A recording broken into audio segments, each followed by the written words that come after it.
You have prayed. You have thought. You have looked at every option, and still the road is not clear. That can be one of the hardest places to stand. But not knowing what comes next does not mean God has stopped leading you.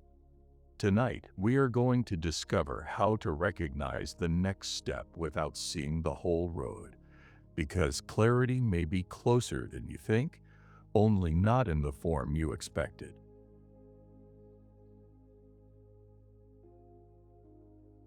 Trust in the Lord with all your heart, and lean not on your own understanding. In all your ways submit to Him, and He will make your paths straight. Proverbs 3, verses 5 to 6. You have reached a place where the road ahead is harder to read.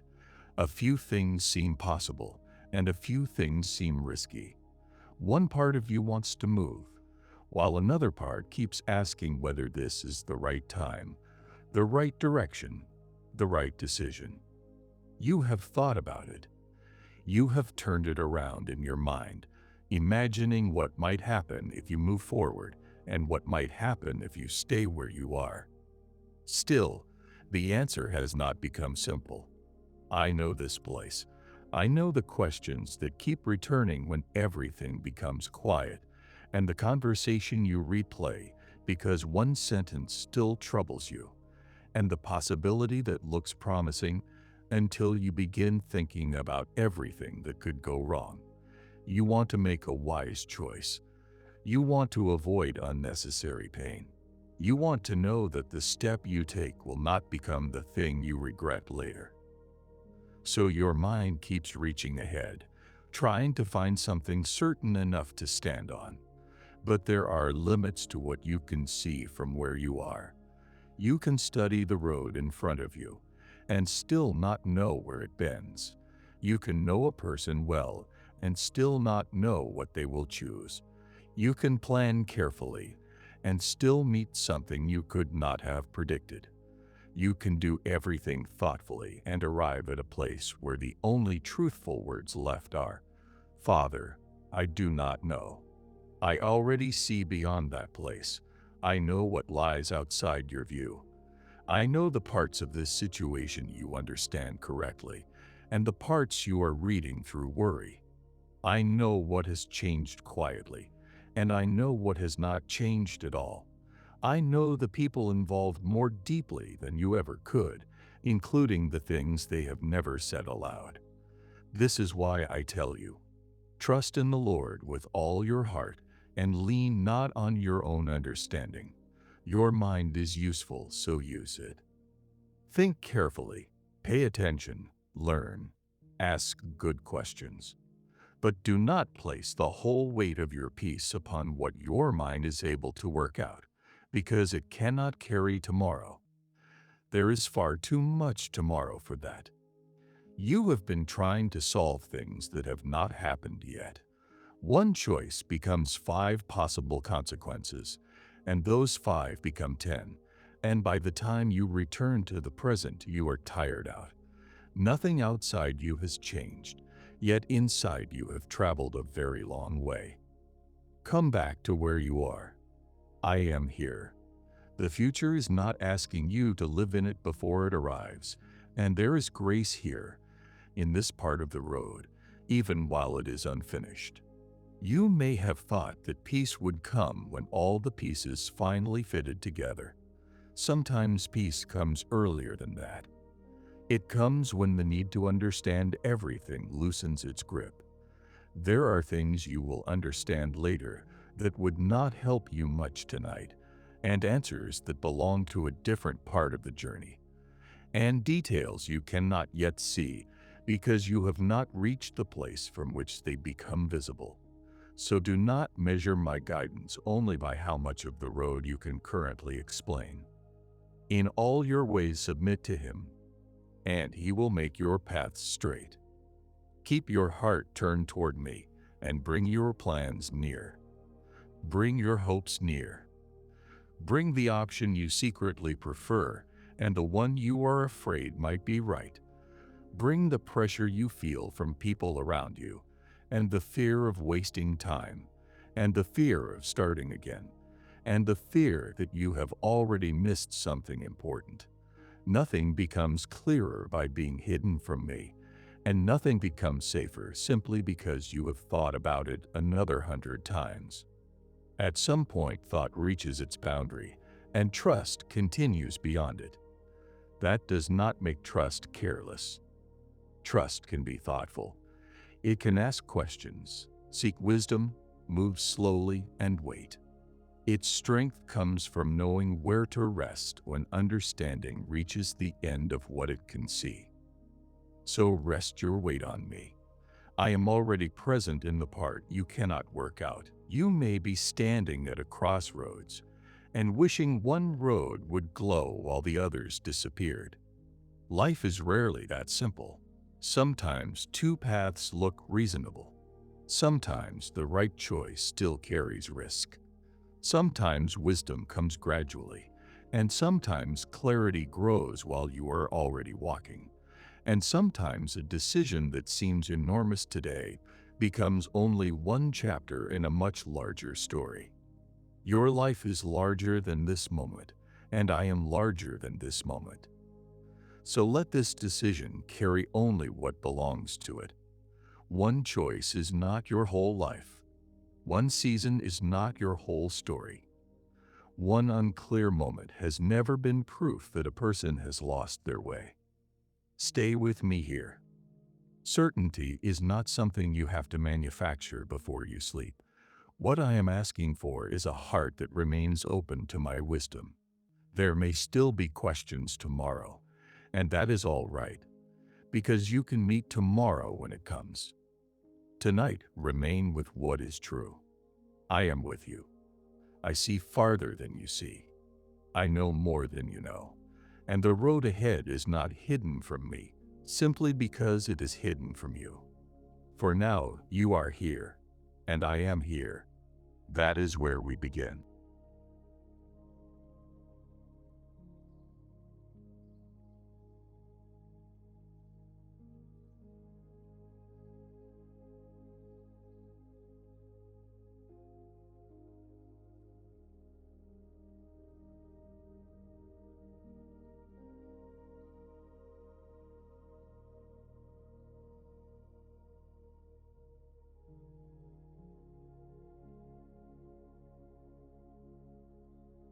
Your word is a lamp for my feet, a light on my path. Psalm 119, verse 105. A lamp does something beautiful in the dark. It does not wake the whole landscape. It gives light where your feet are. A little ground becomes visible, enough to know where you are standing, enough to notice the stone in front of you, enough to see that the path continues beyond the darkness. Then you move, and the light moves with you. Much of the pressure you feel comes from wanting the lamp to behave like the sun. You want to see where this road leads, and what happens after the next decision, and what happens after that. You want to know whether the choice you are considering will still look wise a year from now, and who will remain, and what will change, and whether the sacrifice will be worth it. Your questions keep traveling farther down the road, and I keep meeting you where your feet are. Look again at the words I gave you. Your word is a lamp for my feet. Your feet, the place where you are standing, this part of the journey. There is tenderness in that. I could have described my word as a great light thrown across the whole future. Instead, I gave you the picture of a traveler carrying enough light to continue through darkness. That traveler does not know everything ahead, and that traveler is not without light. This is where many hearts become restless. They have light, but they keep staring beyond it. They have something clear today, but they keep asking what it will become tomorrow. They have enough grace for this hour, yet their thoughts have already entered next month. They stand inside one chapter and demand to read the ending, and then the darkness beyond the lamp begins to feel more important than the light already given.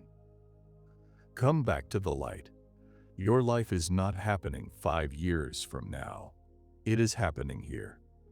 I know the future matters, and that some decisions carry consequences far beyond one day, and that responsibility sometimes requires planning and careful thought. Still, there is a point where planning quietly becomes an attempt to live ahead of your own life. The mind travels into places the body has not reached. You begin trying to solve conditions that may never exist, preparing answers for questions nobody has asked, worrying about the third turn in their road when you have not reached the first one. That kind of seeing becomes exhausting because you are asking yourself to carry knowledge that belongs to another time.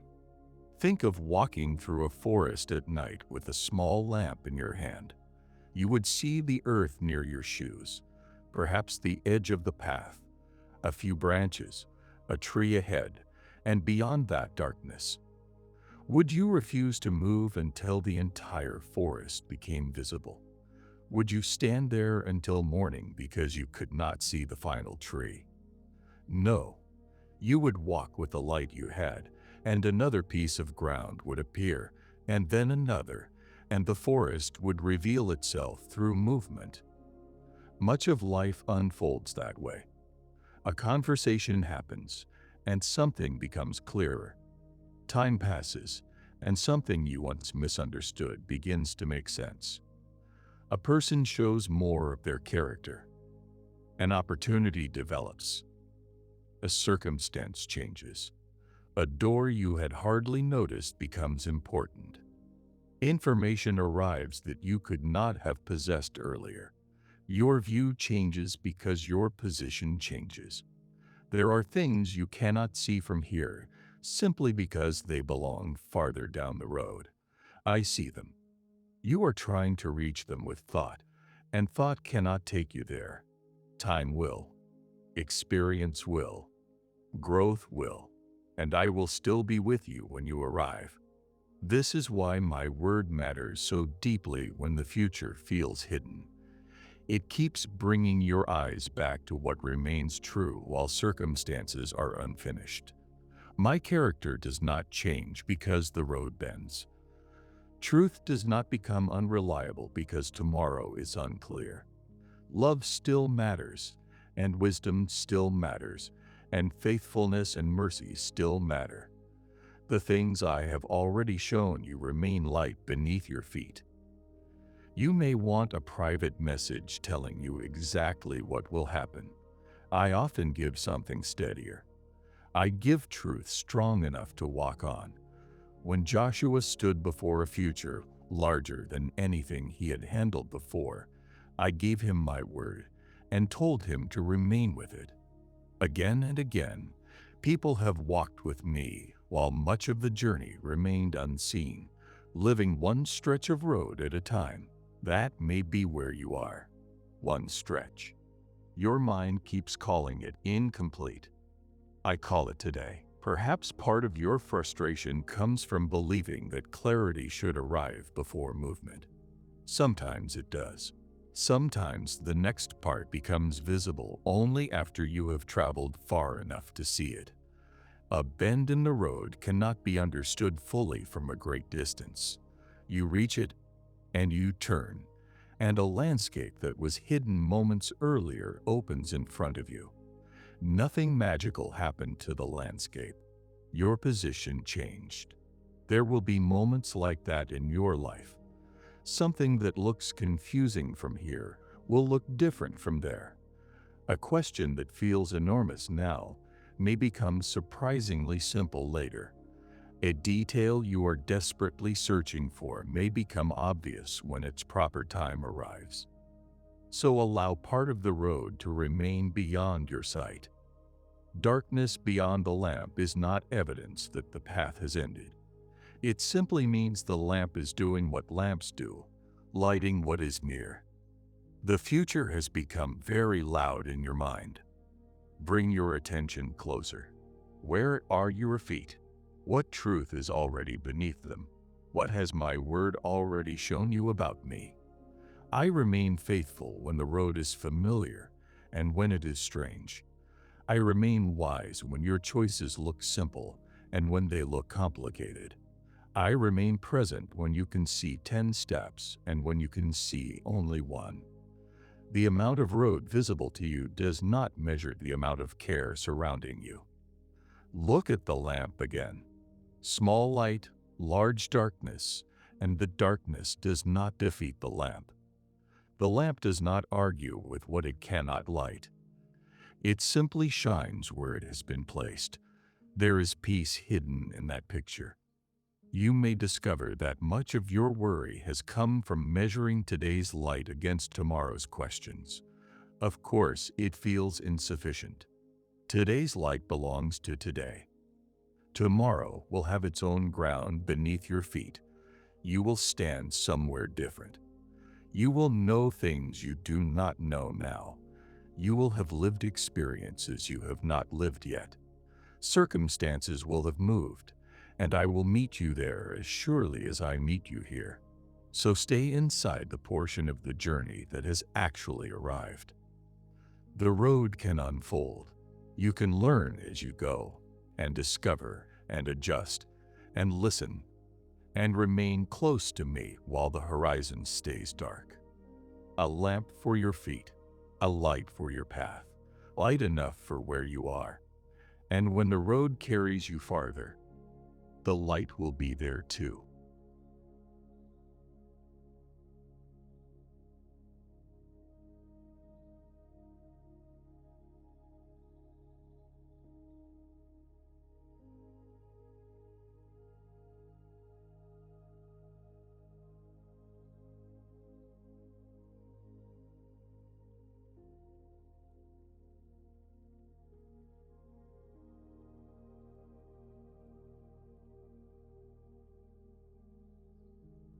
For God has not given us a spirit of fear, but of power and of love and of a sound mind.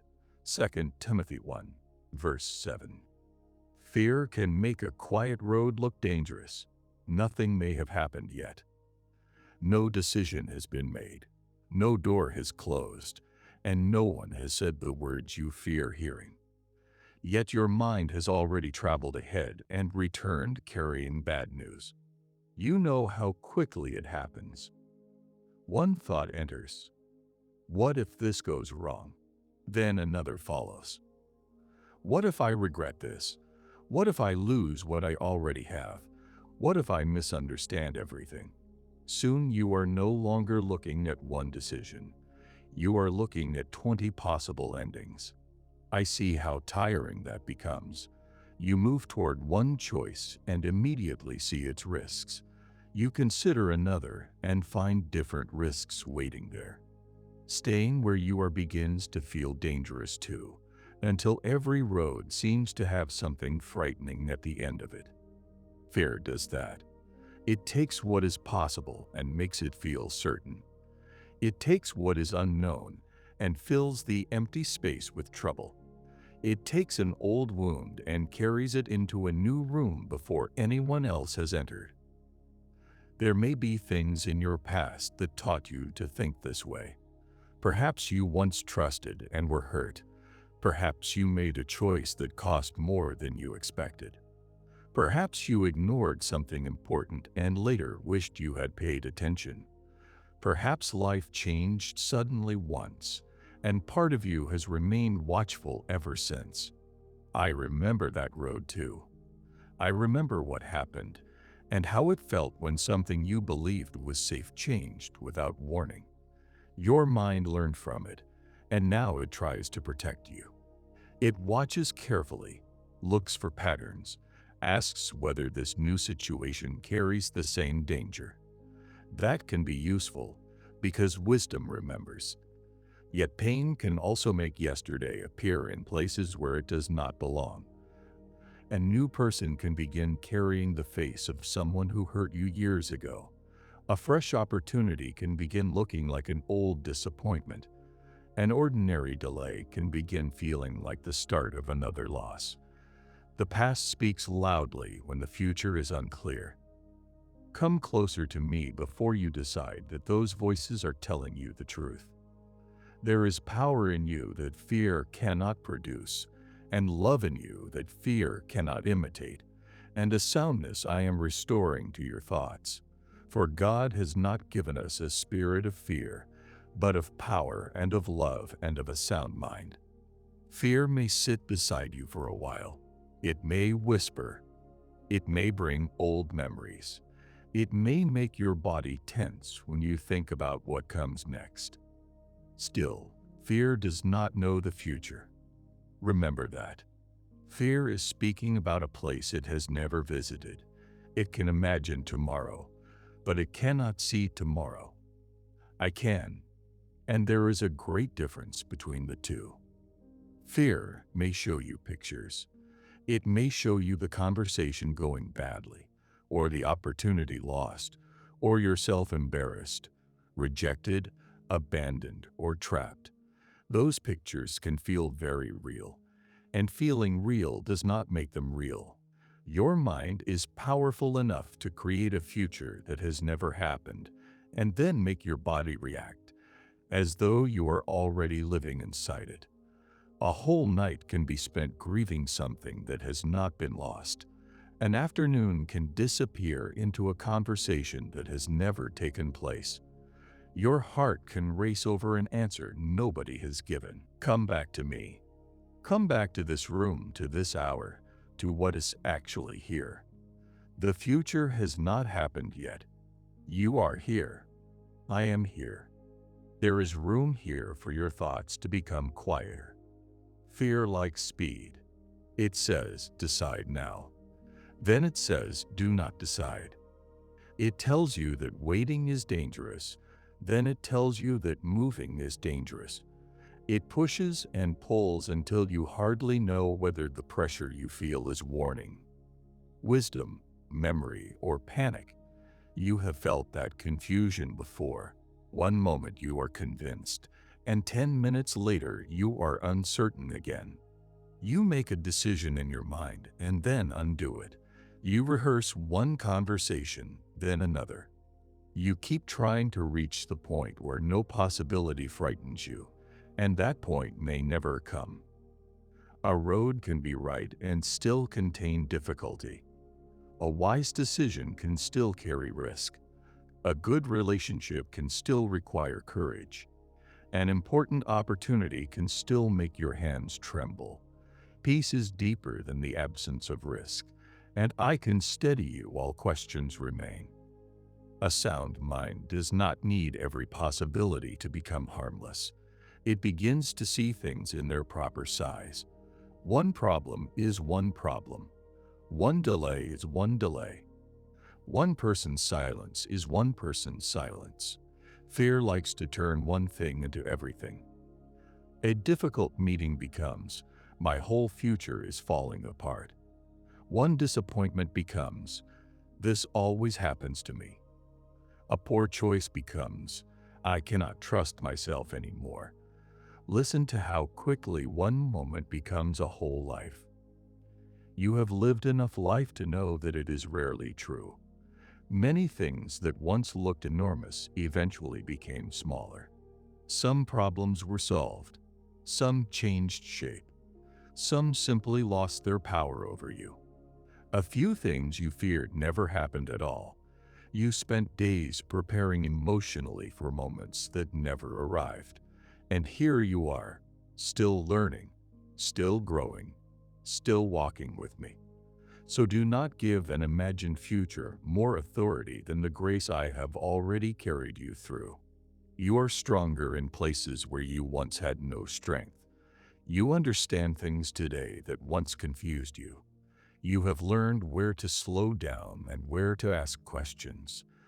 You have learned that charming words are not always trustworthy, and that a delay can sometimes save you from acting too quickly, and that excitement and wisdom are not always the same thing. You have learned that fear and wisdom are not the same thing either. Wisdom can be quiet. It does not have to shout, and it does not need to show you disaster in order to make you careful. Sometimes wisdom simply places a small hesitation in your heart and gives you time to look again. Sometimes it asks you to listen. Sometimes it brings one fact into clearer view. Sometimes it keeps you from making a promise too quickly, and sometimes it gives courage where you expected fear. You will learn its sound more deeply as you walk with me, and there is no need to force that learning tonight. Your heart becomes clearer when it is no longer fighting 10 imagined emergencies. Let the dust settle. There may be a real concern in front of you, and we can look at it without making it larger.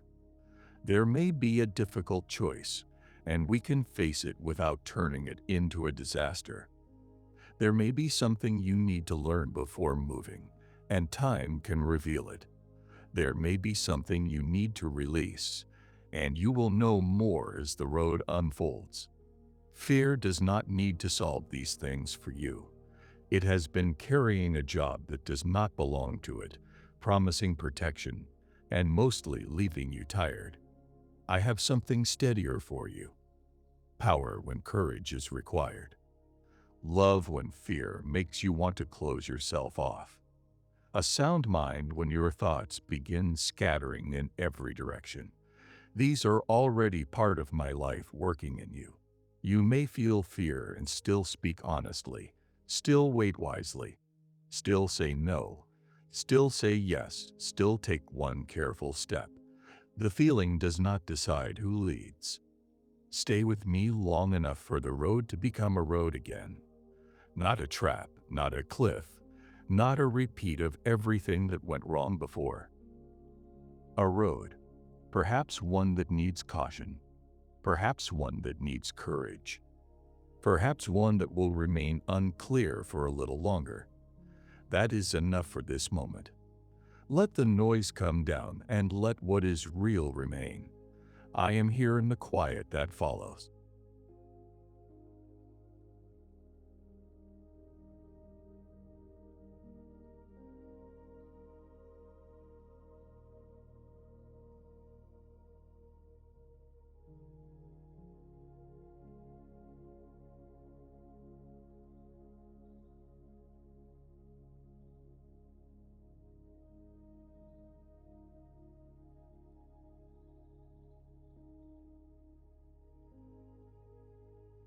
By faith, Abraham, when called to go to a place he would later receive as his inheritance, obeyed and went, even though he did not know where he was going. Hebrews 11, verse 8. Long before you stood where you are standing, another man looked toward a road he could not explain. Abraham knew the place he was leaving. He knew the familiar ground beneath his feet, and the names of the people around him, and the rhythms of the life he had already lived. Then I called him forward. I did not place the entire journey in his hands. I called him, and he went. There is something deeply human in that moment. He had belongings to gather and people to speak to and questions that could not be answered neatly. Sarah was traveling with him. Others were affected by his decision. This was not an idea floating safely inside his mind. His obedience had weight. It changed where he slept, what he saw when he woke, who lived around him, and what tomorrow looked like. Yet Scripture remembers him with these words. He obeyed and went, even though he did not know where he was going. I knew where he was going. Abraham did not. And we walked together. Think about that for a while. The man remembered for faith did not begin with complete information. He began with me. There were mornings when he opened his eyes in unfamiliar country and landscapes he had never seen before, and nights beneath skies that looked different from home. There were decisions along the way that could not have been made before the journey began, because the circumstances themselves had not yet appeared. He learned the road while traveling it. That pattern appears more often in the story of faith than you might expect.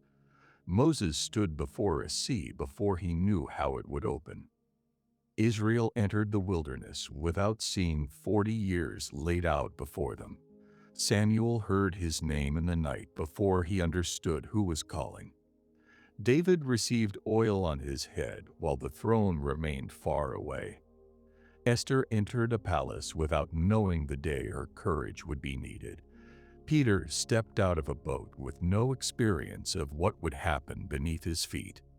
Philip was sent toward a desert road before he knew an Ethiopian would be waiting there. Paul traveled with plans that changed while he was already moving. Again and again, the road became clearer while my people were living it. I have never been limited by what my children could see at the beginning. You may look at your uncertainty and think something has gone wrong. Yet there have always been moments when following me looked like walking toward a horizon that had not explained itself. Faith is sometimes very ordinary from the outside. A person gets up, packs, moves, waits, applies, calls, says yes, says no, begins again, and keeps going.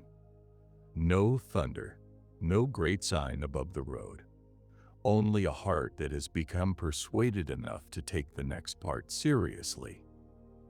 Abraham did not know the whole way, and that did not make his journey empty. Each unfamiliar mile became part of the story. Places that first looked strange became places where he built altars. Ground he had never expected to stand on became ground where he learned me more deeply. Questions traveled with him for years, and so did my promise. Your own life may look clearer when you look backward. Think of places you once worried about entering, and people you had not met yet, and responsibilities you had never carried, and losses you did not know you would survive, and doors you could not imagine opening. Many of them arrived without asking whether you felt prepared. You lived them anyway. And somewhere along the way, what once looked like a great unknown became part of your ordinary history. There was a time when today itself was hidden from you. You could not see this room, or this age, or all the people who would enter your story, and all the people who would leave it. You did not know the work you would do, the lessons you would learn, the prayers you would pray, or the strength that would grow in places you once thought were weak. Yet you arrived here. Life unfolded a day at a time, and it will keep unfolding. The future often looks frightening because you are trying to view it from outside. You imagine yourself standing in a place where you have never stood, facing circumstances you have never faced, using only the strength and knowledge you possess today. Of course, it feels difficult. You are imagining tomorrow without tomorrow's experience. You are imagining a future conversation without knowing what will be said. You are imagining a responsibility without knowing how much you will have grown before it arrives. Abraham could not know, on the first morning of his journey, everything the road would teach him. He could not borrow the wisdom of his later years and carry it at the beginning. He had to live his way into it, and so will you. There are understandings that only experience can give. Certain questions become smaller after you have lived through the thing you once feared. Certain choices become clearer when circumstances mature. Certain people reveal themselves with time. Certain desires change as you change. A direction that seems important now may lose its hold on you, and something you barely notice today may become deeply important later.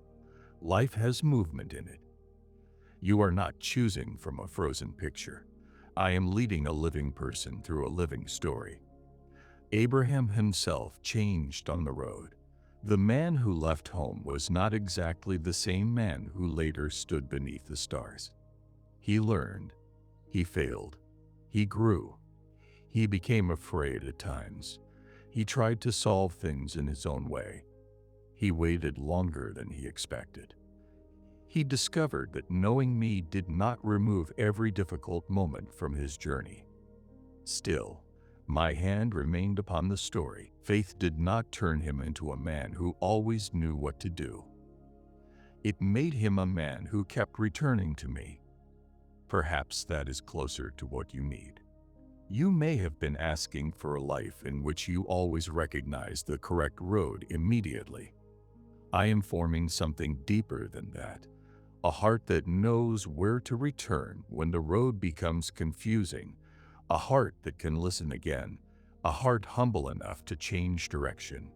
A heart strong enough to admit, I thought I understood this, but now I see it differently. Walking with me does not require you to become a perfect reader of circumstances. It requires relationship. Abraham's journey had turns he could not have predicted when he began. So does yours. This chapter is part of a larger movement, and the road continues beyond what you currently know. You will learn things and meet people. You will discover limits and recognize gifts. You will change your mind about some things and become more certain about others. And through all of it, I remain able to lead. My guidance is not exhausted when you encounter something unexpected. I do not reach the next turn and discover that your life has gone somewhere I cannot follow. I was there before you arrived. Abraham walked into places he had never seen, and I was already God there. He woke beneath unfamiliar skies, and I was already present beneath them.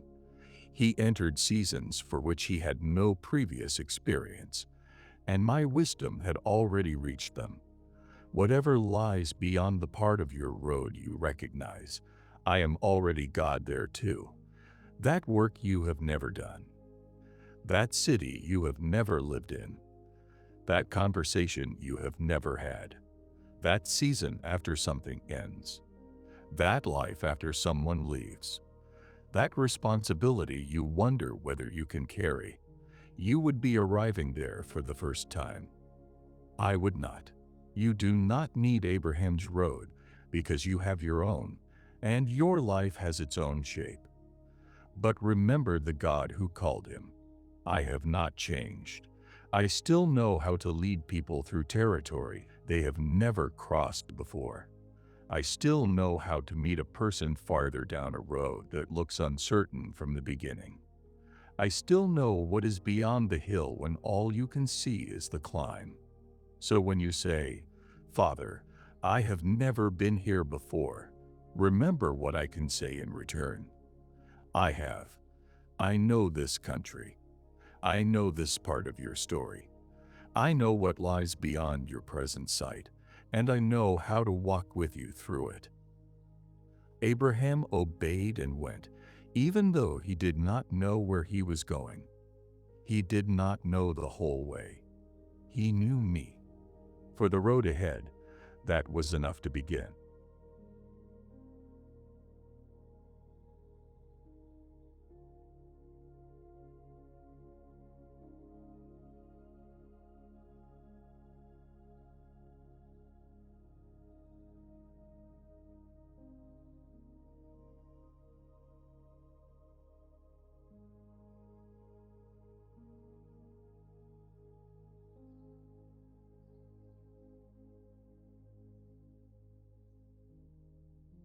If any of you lacks wisdom, you should ask God, who gives generously to all without finding fault.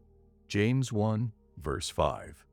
You may be waiting for something unmistakable, a sign so clear that you cannot question it, a feeling so strong that every doubt disappears, a door that opens in such an unusual way that you know exactly what to do. You have imagined guidance looking like that, and sometimes it does. Many times it arrives much more quietly. A thought becomes clearer. A concern you could not name begins to make sense. You notice something you kept overlooking. A question comes to mind that needs to be asked. A trusted voice says something simple, and it stays with you. You read my word, and one truth begins to sit differently inside you. You wake one morning and realize that the choice you were rushing toward deserves more time, or the thing you feared begins to look less frightening when you see it without all the noise around it. Wisdom often comes without spectacle. It can be so ordinary that you almost miss how precious it is. You asked me to lead you, then looked around for something dramatic, while I may already have been teaching you how to see. If any of you lacks wisdom, you should ask God, who gives generously to all without finding fault. So ask me, not only, Father, which road, but also, Father, help me see this well. That prayer can change more than you realize, because sometimes the problem is not that the answer is completely hidden. Sometimes you are looking at it through hurry, or fear, or desire, or disappointment, or the pressure to please someone. Wisdom clears the glass. It helps you see the situation as it is, rather than as you desperately want it to be. You may want something so deeply that every small sign begins to support the answer you prefer. You may fear something so deeply that every small difficulty begins to look like a warning. You may admire someone so much that you stop noticing what their actions are showing you. You may want to escape your present situation so badly that the first open door begins to look like the right one. Wisdom slows the heart enough to look again. It asks no favor from your fear and no favor from your excitement. It does not need a situation to become what you hoped before it tells you the truth. There are moments when wisdom sounds like, wait. Other times it sounds like, you have waited long enough. It may say, ask another question, or you already know enough. It may tell you to speak, or keep you quiet. It may lead you to seek counsel, or remind you that too many voices are making you less clear.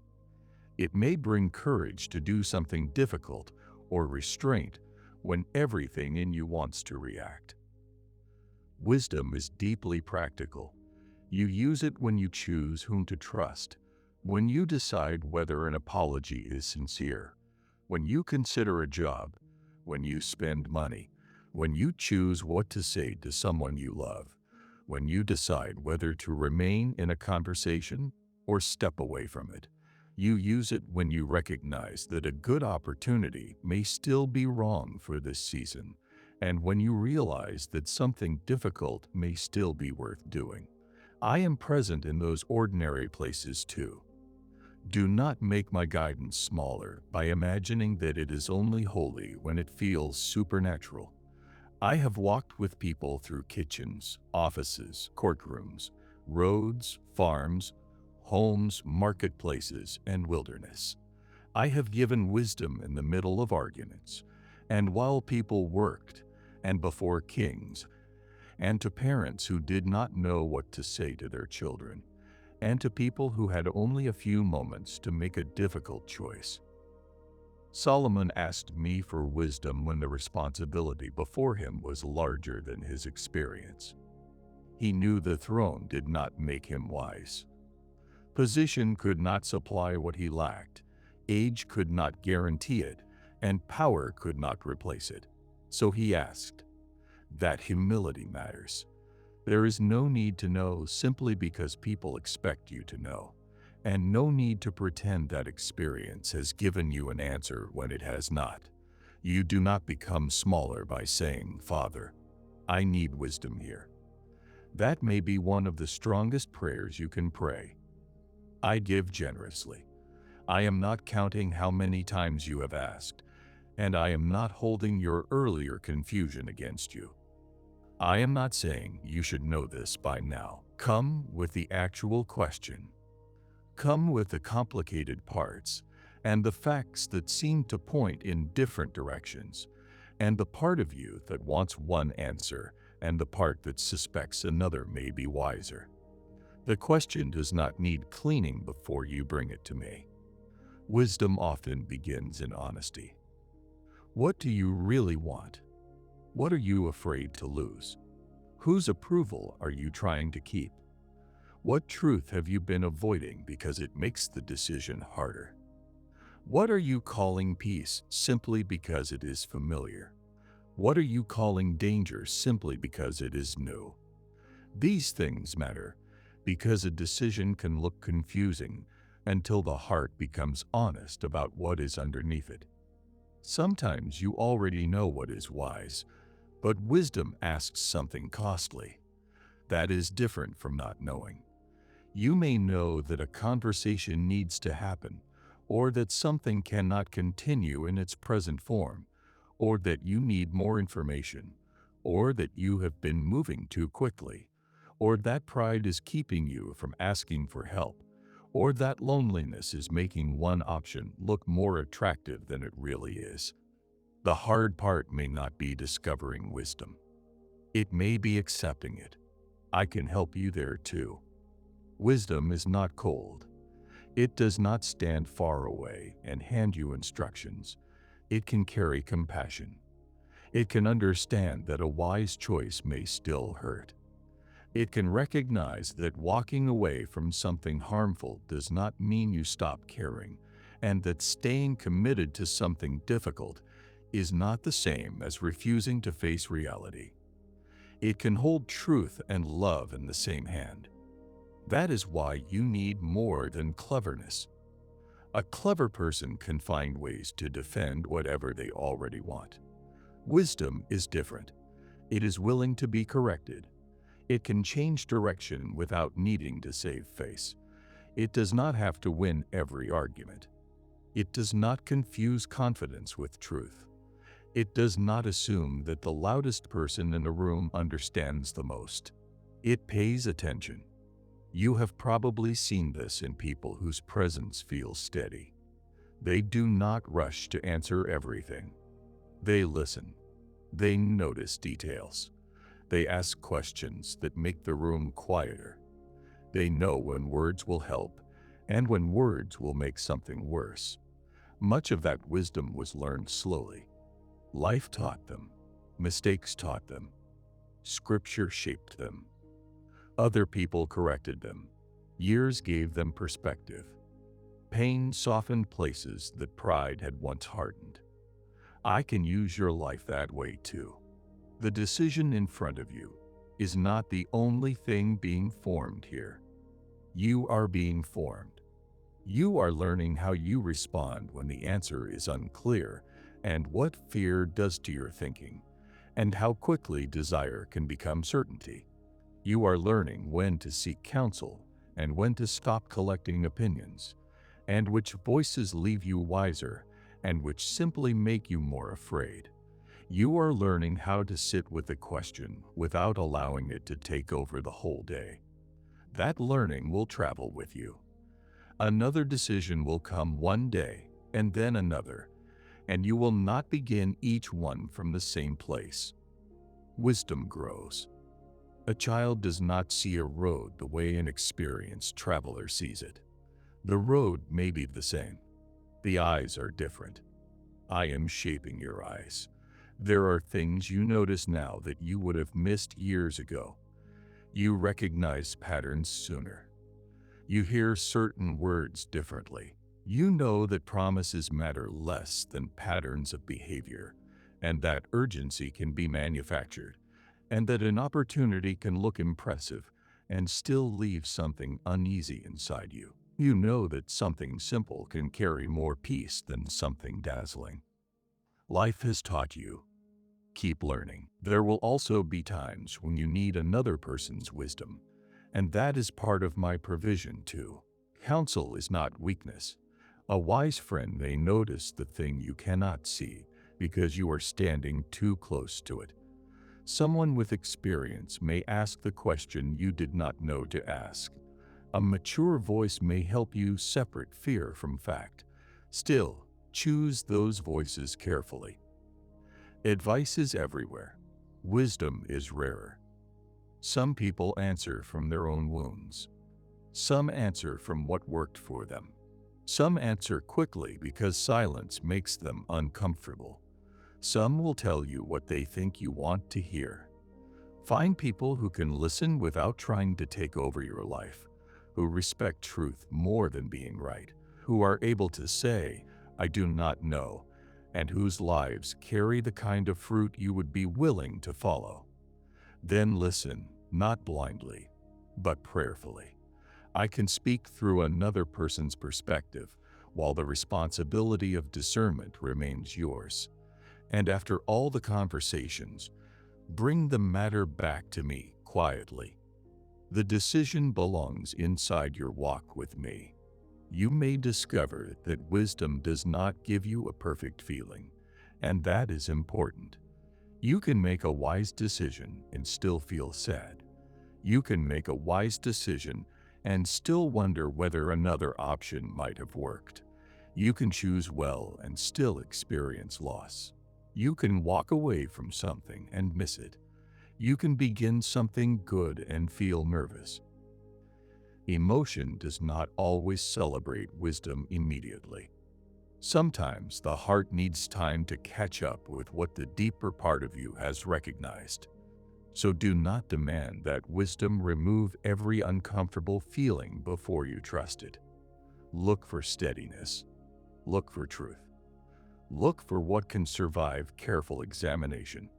Look for what allows you to remain honest. Then keep listening. The answer may arrive as a quiet gathering rather than one great moment. One piece here, another there. A fact becomes clear. A conversation happens. A concern settles. A door remains open longer than expected. Something you once wanted loses its shine. Something you overlooked begins to make sense. And one day you realize that you are no longer as confused as you were. Wisdom has been gathering. That is one of my gentler ways of leading. So ask me for wisdom. Ask freely. Ask again tomorrow if you need to. Bring the same matter back with new information, and when your feelings change, and when you notice something you missed, I am generous with wisdom. And sometimes, while you are waiting for me to point dramatically toward a road, you will discover that I have already begun teaching you how to recognize it.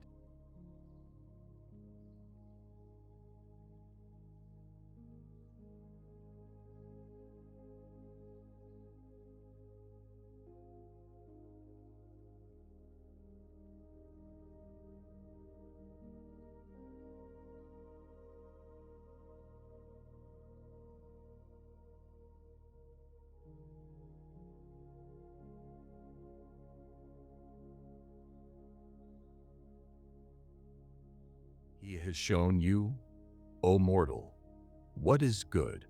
Micah 6, verse 8.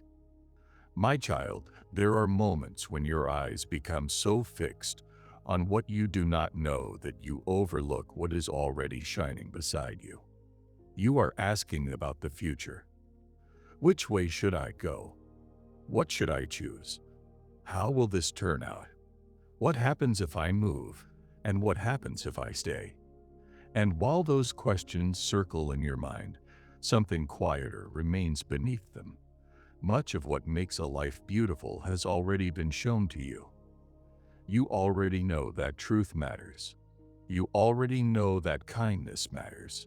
You know what dishonesty does to the heart, and what bitterness does when it is allowed to stay too long.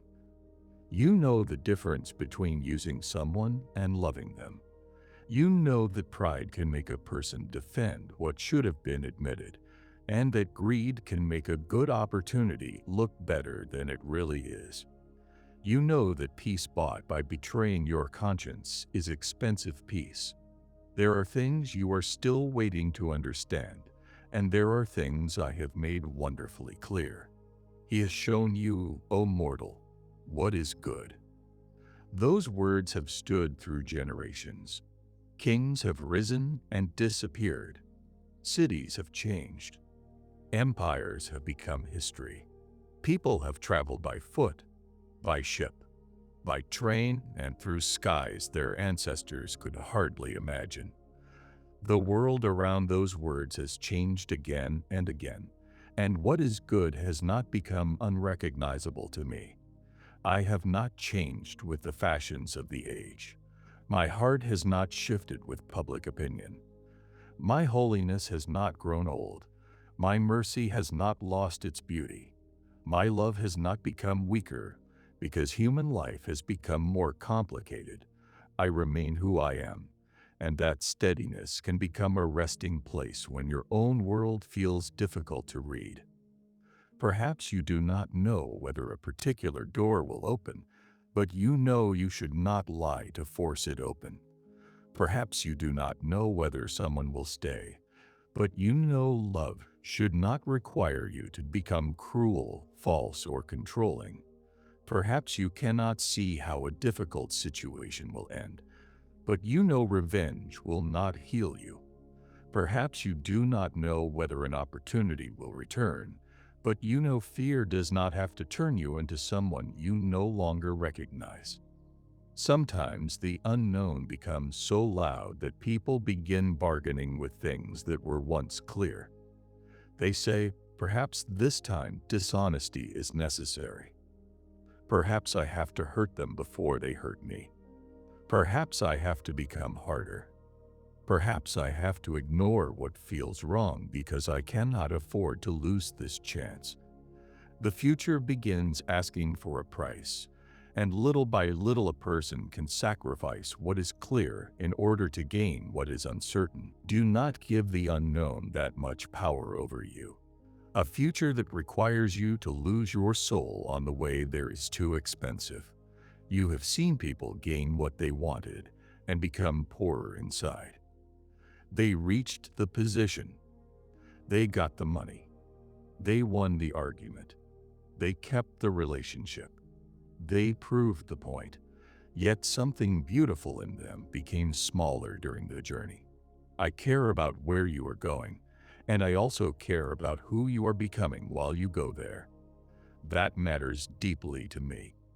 Your decisions are not only about destinations. They shape you. A choice repeated becomes a habit. A habit slowly becomes character. Character follows you into places success cannot repair. This is why the quiet things matter.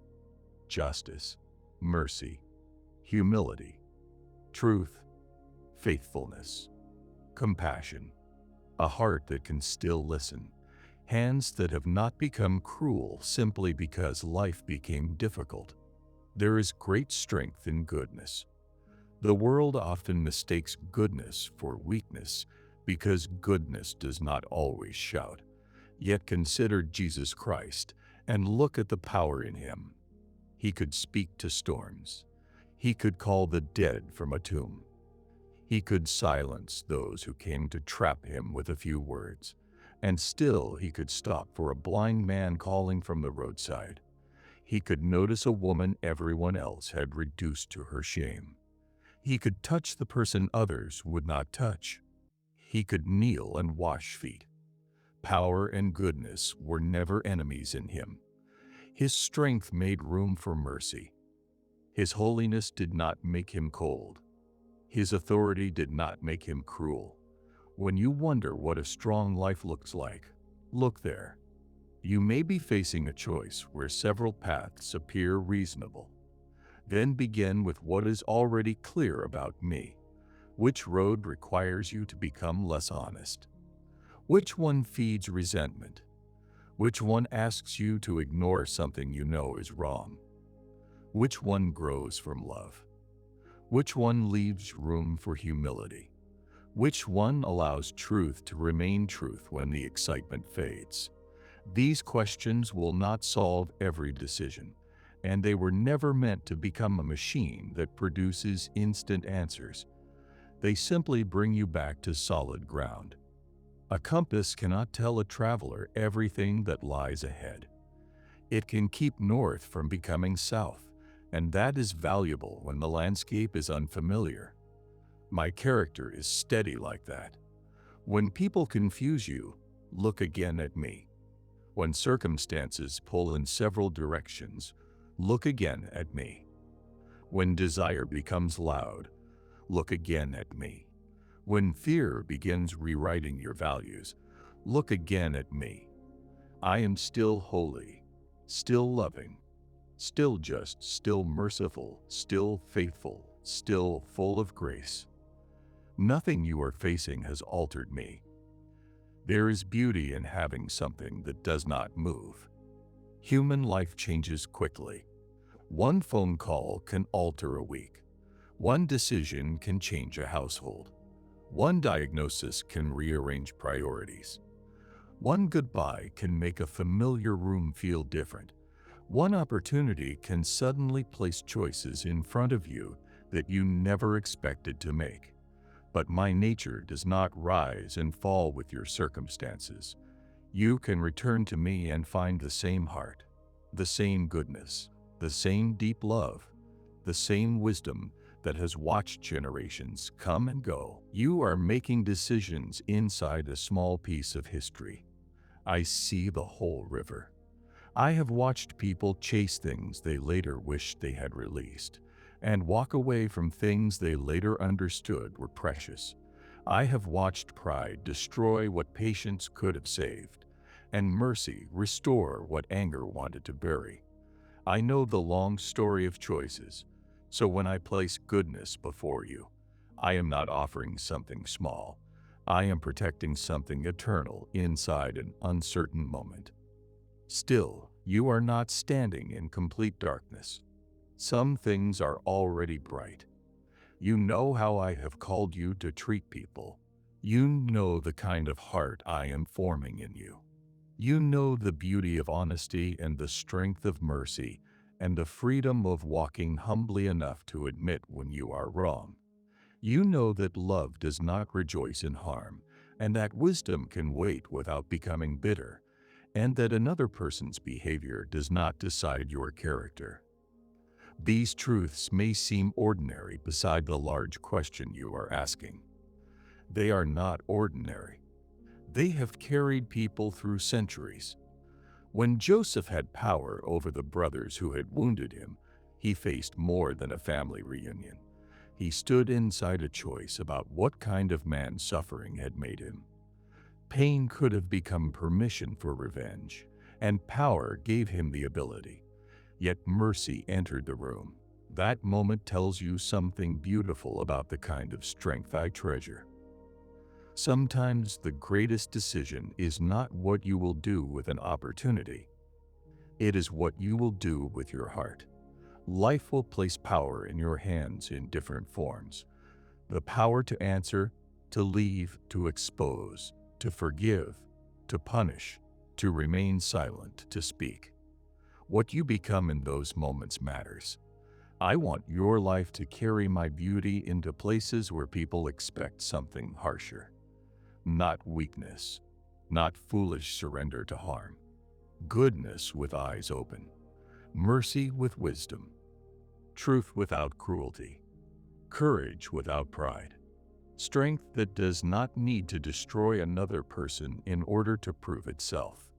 That is a beautiful life, and even while you are uncertain about your next chapter, that life can already be happening. You may not know where you will be a year from now, and you can still be honest today. You may not know how someone will respond, and you can still refuse to manipulate them. You may not know whether an opportunity will succeed, and you can still keep your integrity while exploring it. You may not know how the story ends, and there is grace to walk through this part with beauty. That is more important than it first appears. The unknown loses some of its power once you see how little it can actually take. Your ability to love remains yours. Your ability to tell the truth remains yours. Humility and compassion remain yours. Bitterness cannot be forced upon you. Who I am cannot be rewritten. And nothing can move you beyond the reach of my grace. You are loved while you are learning. Loved while you are deciding. Loved while parts of the road remain hidden. My love for you is not waiting at the end of the correct decision like a prize. It is here, surrounding you before you know what comes next. So allow the unanswered questions to remain unanswered for a moment. Look at what is already clear. Look at goodness. Look at mercy. Look at truth. Look at the beautiful way Jesus Christ walked among people. Look at me. The future may still contain mystery. My character does not. And when you cannot yet see exactly where the road is taking you, what I have already shown you can keep your heart facing the right direction.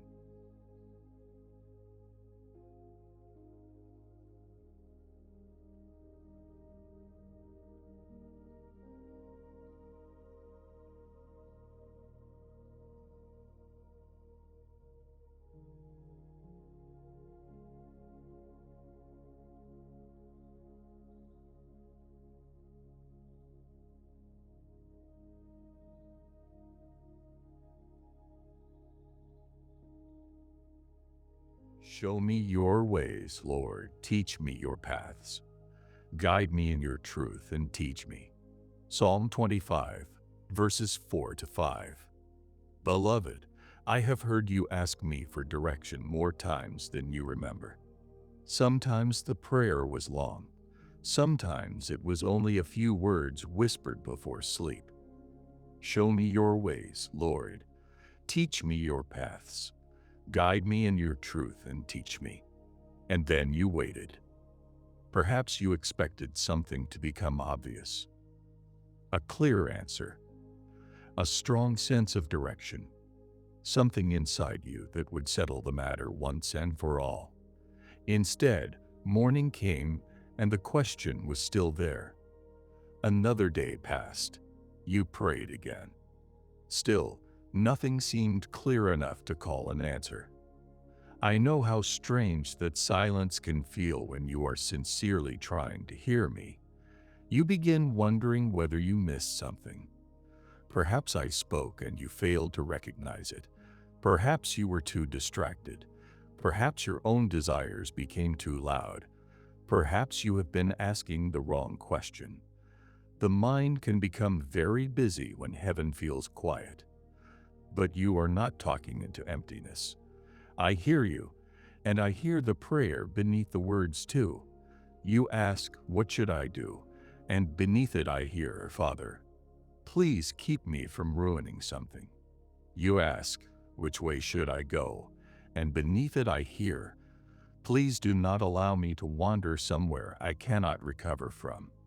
You ask, is this right? And sometimes beneath that question is another one. Can I trust you with what happens if I choose? I know all of it. I know the decision you keep revisiting, and which answer you hope for, and which possibility makes your stomach tighten when you think about it. I know whose opinion has become too important. I know which part of the story you have not told anyone, and I know the part you cannot yet see. My silence has never made me less aware.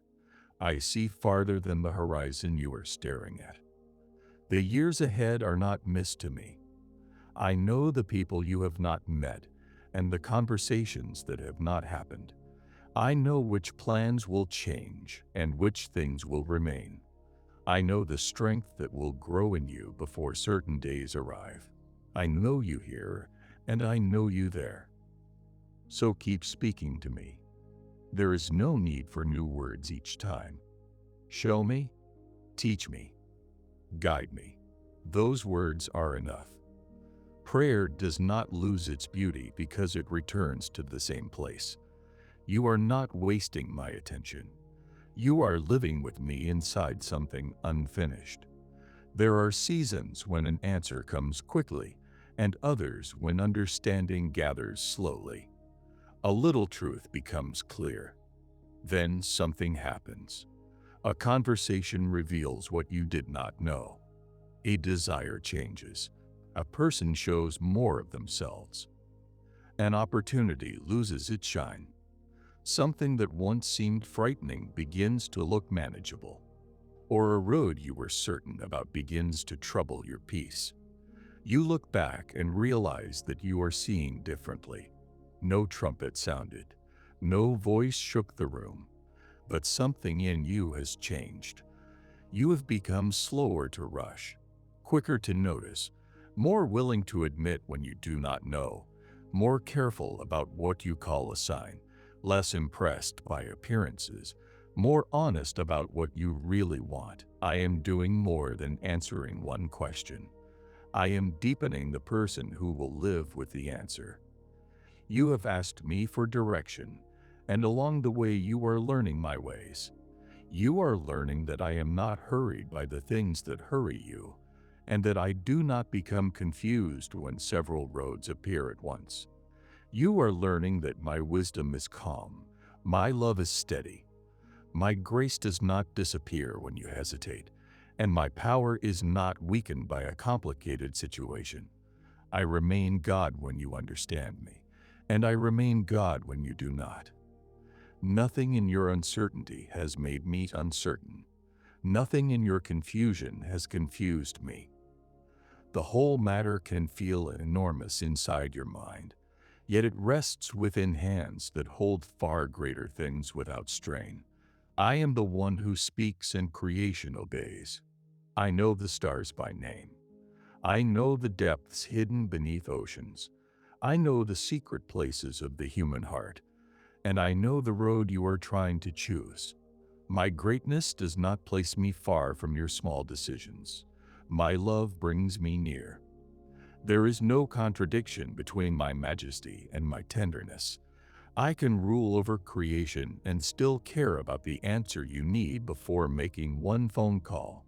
I can hold eternity and still notice the tears that came when you thought nobody was looking. I can know the end from the beginning and still walk beside you through the middle. So when you have prayed and still do not know, do not assume that nothing is happening between us. Stay open.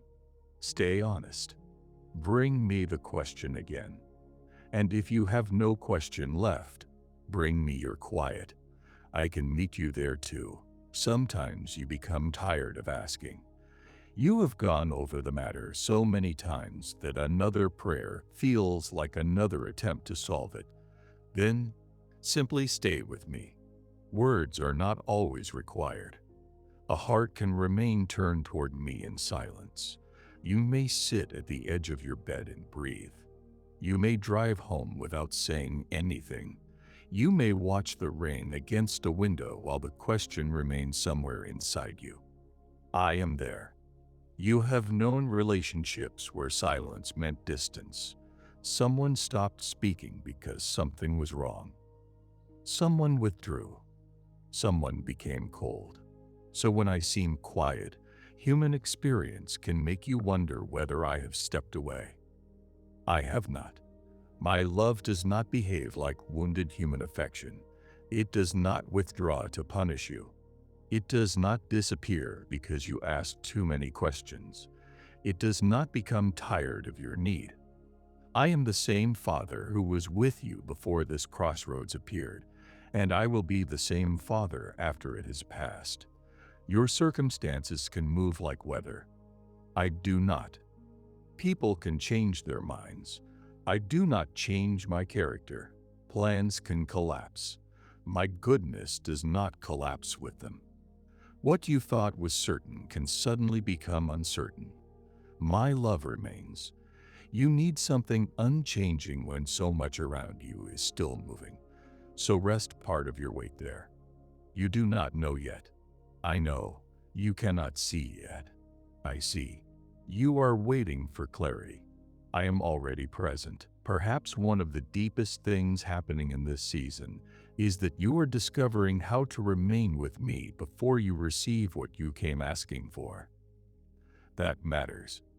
If you only knew me as the one who gives answers, you would miss the beauty of knowing me as the one who stays. Answers eventually become ordinary. The job begins. The move happens. The conversation is finished. The decision is made. The thing that kept you awake for weeks becomes part of your history. But I remain. Long after the question is gone, I remain. So do not rush past me in search of information. You came asking for a road. Stay long enough to know the one who walks roads with you. There is more safety in my presence than in your ability to predict everything correctly. There is more wisdom in me than in all the possible futures your mind can invent. There is more grace around your life than you have measured. Even if you later discover that you misunderstood something, I will still be God there. Even if circumstances change after you choose, I will still be God there. Even if the road becomes harder than you hoped, I will still be God there. You cannot travel beyond my ability to meet you. That truth can quiet something deep inside you. You have been treating the decision as though everything depends on seeing perfectly, and everything does not depend on that.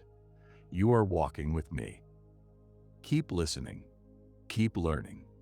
Keep allowing truth to reach places where fear has been speaking. And when you cannot tell whether you are hearing anything at all, return to what you know of my heart. I am good. I am faithful. I am holy. I am full of mercy. I am patient with human weakness. I am not hurried, and I am not confused, and I am not becoming less powerful because your life has reached a difficult turn. And I love you deeply here, before you know, before you decide, before the road becomes easier to read. One day, you may look back and understand more of this season. Perhaps you will see why something took longer. Perhaps you will understand why one desire faded. Perhaps you will realize that a delay gave you time to see something important. Perhaps there will be parts you never fully explain. None of that has to be settled tonight. Tonight, the prayer can remain simple. Show me your ways. Teach me your paths. Guide me in your truth. And when you have said it, rest for a moment. You have placed the question somewhere stronger than your own mind, and I know what to do with it. There is no need to pull it back and begin solving it again. Stay with me. I am here within the silence, and while you are waiting to know what comes next, you are already being held by the one who knows the whole way.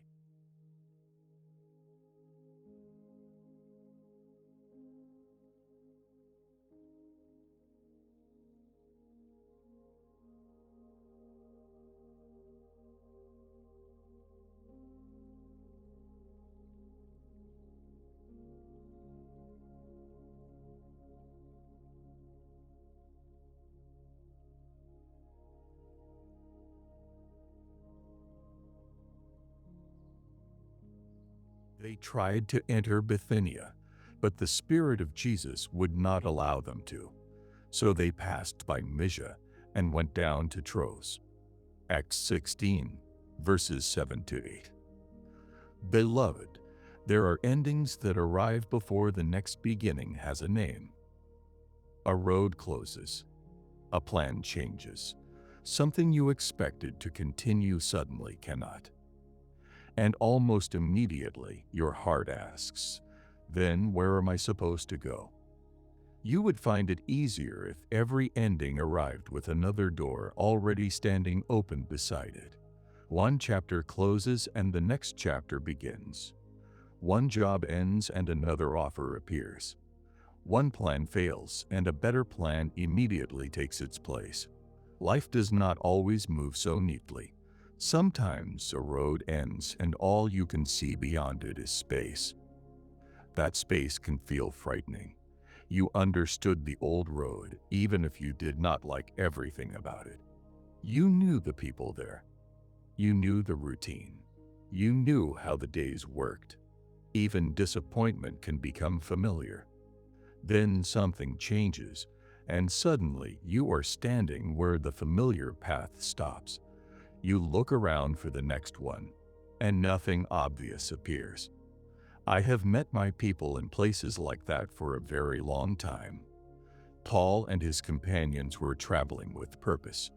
They were not wandering without direction. They were moving, serving, carrying good news, trying to go where they believed they should go. Then one road would not open. They tried another, and that way did not open either. So they kept moving until they reached Troas, and only then did Macedonia enter the story. There was a stretch between the closed way and the new direction, a stretch where they had to keep traveling without possessing the full explanation. You may be standing inside a stretch like that. Something has ended, but the meaning of the ending has not arrived. Do not force it.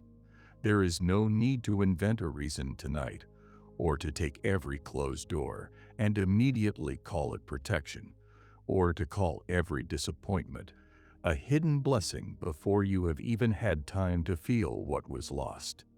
Some things close because human beings make choices. Some plans fail because circumstances change. Some opportunities disappear because life in this world is uncertain. Some endings carry the consequences of decisions. And there are times when I redirect, times when I restrain, times when a road you expected to travel is not the road that finally becomes yours.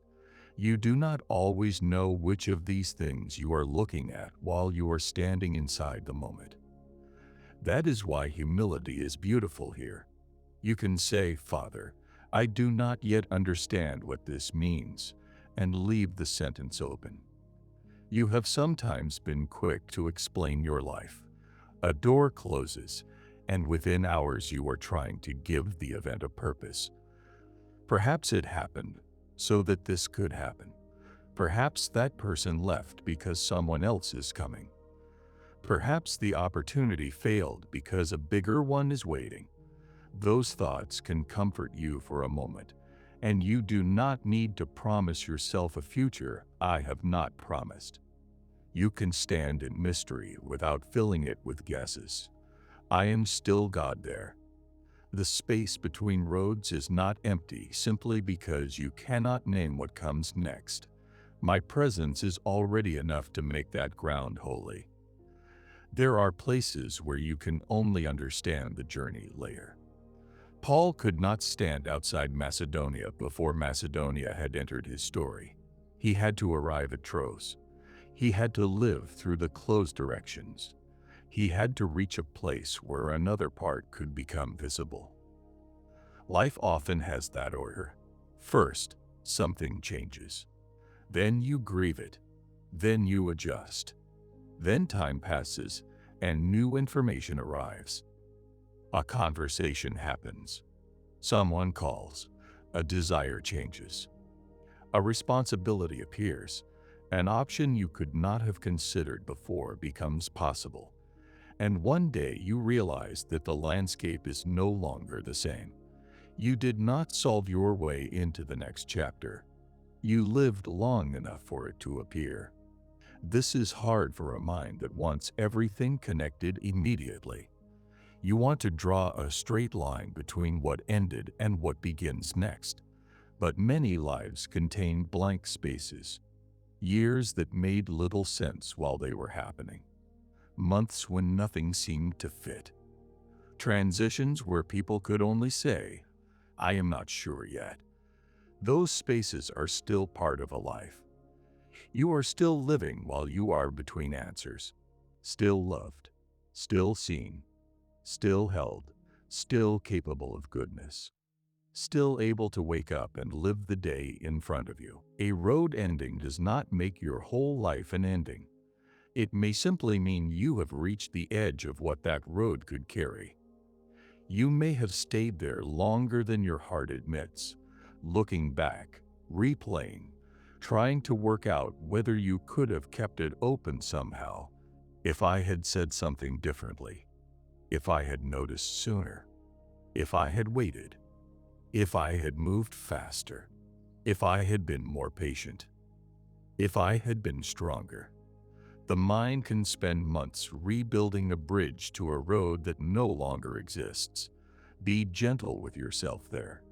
There may be lessons worth learning, and responsibility worth owning, and apologies that belong somewhere in the story. But you cannot live backward. You are here, and I am God here. My power is not tied to the road behind you. My goodness does not depend on that one opportunity returning. My wisdom is not trapped inside the plan you once made. I am not limited to the shape your life had yesterday. The God who met Elijah in the wilderness was God far beyond the public victory on Carmel. The God who met Paul in Troas was still God after Asia and Bithynia did not become the road.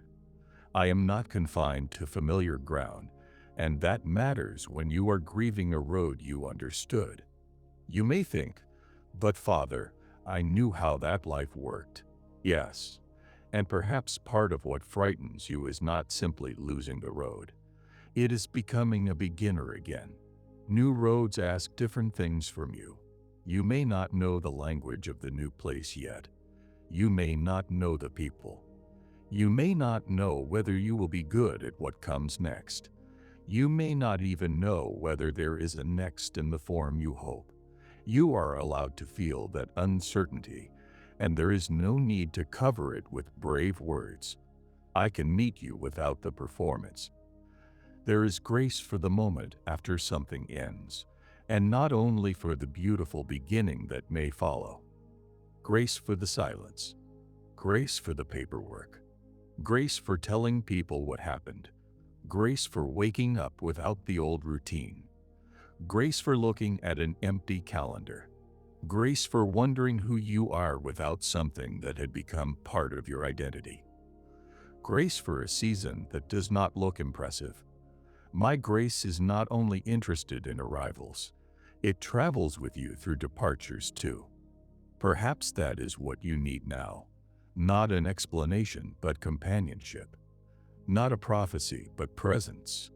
Not a promise that the next road will be better in every way, but the assurance that you will not search for it alone. My love has not become uncertain because your circumstances have. My wisdom remains. My strength remains. My mercy remains beautiful. What closes around you cannot close me out. There is no ending in your life that places you outside my reach. You can lose a role and still have me. You can lose a plan and still have me. You can watch an opportunity disappear and still have me. You can reach the end of something you prayed would last and still discover that my presence did not leave with it. This is one of the deeper freedoms faith gives you. You can grieve what ends without believing that everything has ended. You can miss what was without worshiping what was. You can honor the past without trying to live inside it forever. You can let a door remain closed without spending every day pressing your face against it.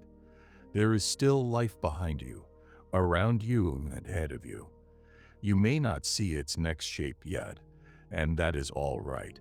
Do not turn the blank space into a disaster simply because it has no label. Some of the most important places in your story once had no name. A person you now love was once someone you had never met. A skill you now use naturally was once something you did not know how to do. A place that later became familiar was once strange. A chapter you survived was once an unknown future you feared entering. Life keeps turning unfamiliar ground into lived ground, and it will do that again. There is no need to rush the process. Paul reached Troas before Macedonia became clear. There was movement before explanation.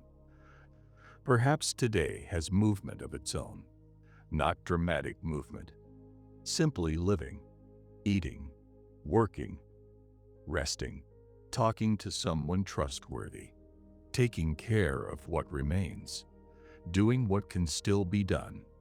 There is no need to stand all day at the place where the road ended. There is still ground beneath your feet, and responsibilities within reach, and goodness you can offer, and a life happening around you. Walk gently inside that life. The next road does not appear because you stare harder into the distance. There are things only time can reveal. There are doors you cannot knock on because they do not exist yet. There are people whose part in your story has not begun.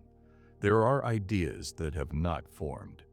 There are circumstances still moving beyond your view. And there are parts of you still growing into the person who will meet what comes next. I see all of that without confusion. You see the empty space. I see farther. Yet even in my almightiness, I will not mock the smallness of what you can see. I come near. I walk at the pace of human days. Morning, afternoon, evening, one day giving way to another. I can hold eternity and still accompany you through a day that seems to contain no answers. That is the beauty of my love. It is vast enough to hold your whole future and tender enough to remain with you while you wait for one phone call. Nothing about you is too small for me, and nothing ahead of you is too large. So do not rush to name the next road. Let it become clear in its time. If I redirect you, I know how to guide you into that direction. If something needs your action, wisdom will meet you. If you need to wait, my presence will not grow thin while you do. If a new chapter begins differently from what you imagined, I will still be God there. Creating the next road out of fear was never your task. Your task is smaller. Remain honest, remain teachable, remain awake to what is true. Keep your heart near me. Take care of what is still in your hands. Tomorrow may reveal something today cannot. For now, allow the old road to be what it is. If it has ended, grieve it honestly. Learn what can be learned. Release what cannot be changed. Then turn your face gently toward the life that remains. There is grace enough to stand where you are without believing that this place is the end of everything. It is not. I am still here. And wherever the next part of the journey appears, you will find that I was already there before you.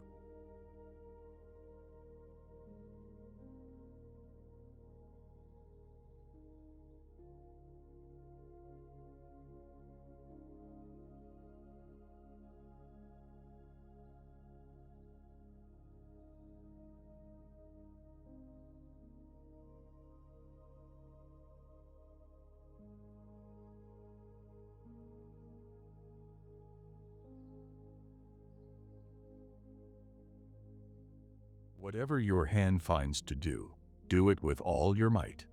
Ecclesiastes 9, verse 10. Look at what is in your hands today, not next year, not the life you are trying to imagine beyond this season. Today. There is something quietly powerful about returning to the part of life that is actually here. You may have spent so much time thinking about the next chapter that this chapter has begun to feel like a waiting room.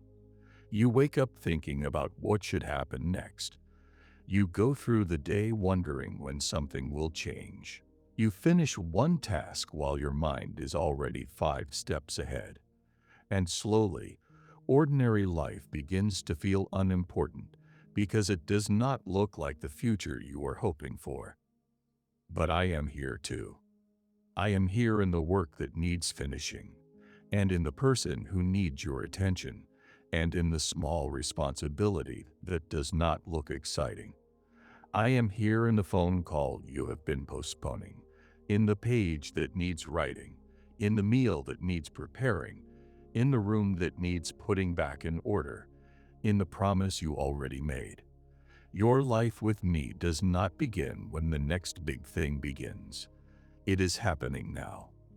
There is holiness in giving yourself fully to what is already yours to do.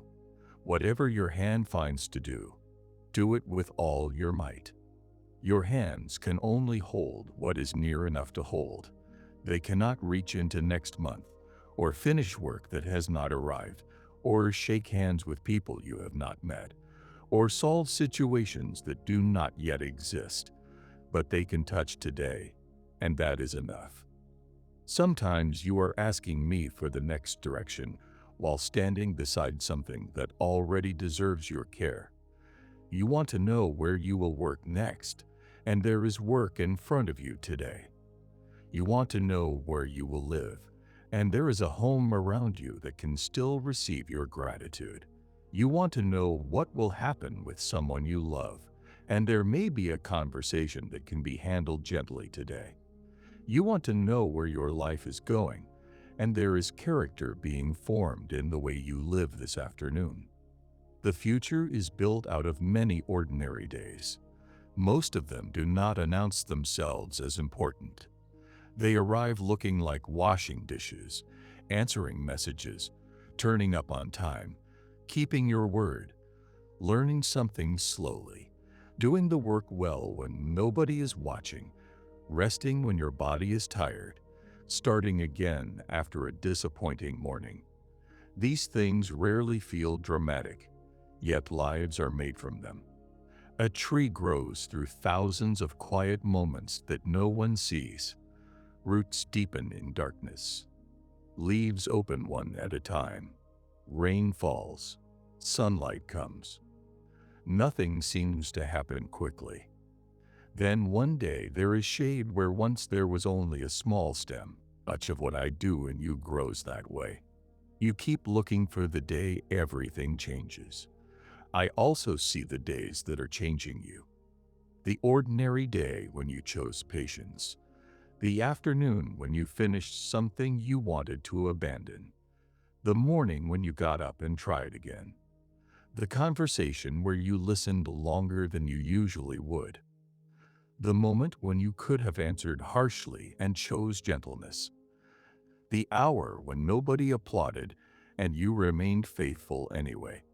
Those things are not lost. I see them, and I see what people overlook. Human eyes are drawn to beginnings and endings. The announcement, the promotion, the wedding, the move, the breakthrough, the visible result. I also see the middle.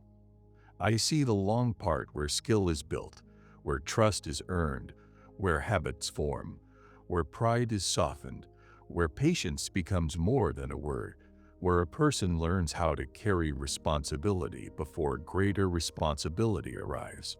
You may be standing in one of those middle places. Nothing looks finished. Nothing feels impressive. Yet something real is happening. Do the work in front of you with a whole heart. That does not mean you must exhaust yourself. Your strength has limits, and I know that better than you do. Wholeheartedness is not the same as running yourself empty. It is presence, being where your life is, giving honest attention to what belongs to this hour. Sometimes the most faithful thing you can do is work. Sometimes it is rest. Sometimes it is make the call. Sometimes it is leave the phone alone. Sometimes it is finish, and sometimes it is stop. The beauty is in being awake to what this moment is actually asking from you. Ruth did not begin her day knowing how much her life would change.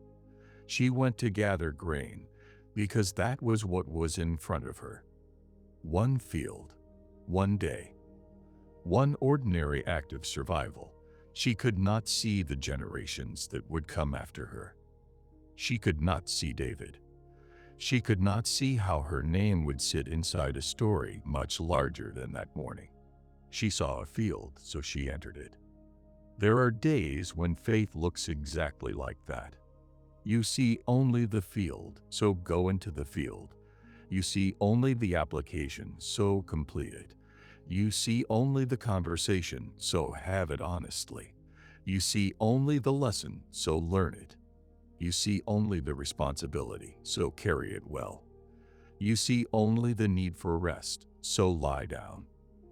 The whole road does not have to appear before the next ordinary thing becomes worth doing. You may discover that clarity sometimes grows while your hands are busy. A thought settles while you work. A decision feels less urgent after you have slept. A question becomes smaller when you stop staring at it. Something that felt impossible begins to look manageable once you take care of what is near. Movement has a way of changing perspective. A room can feel overwhelming when you stand in the doorway looking at everything at once. Then you pick up one thing, and then another, and soon the room looks different.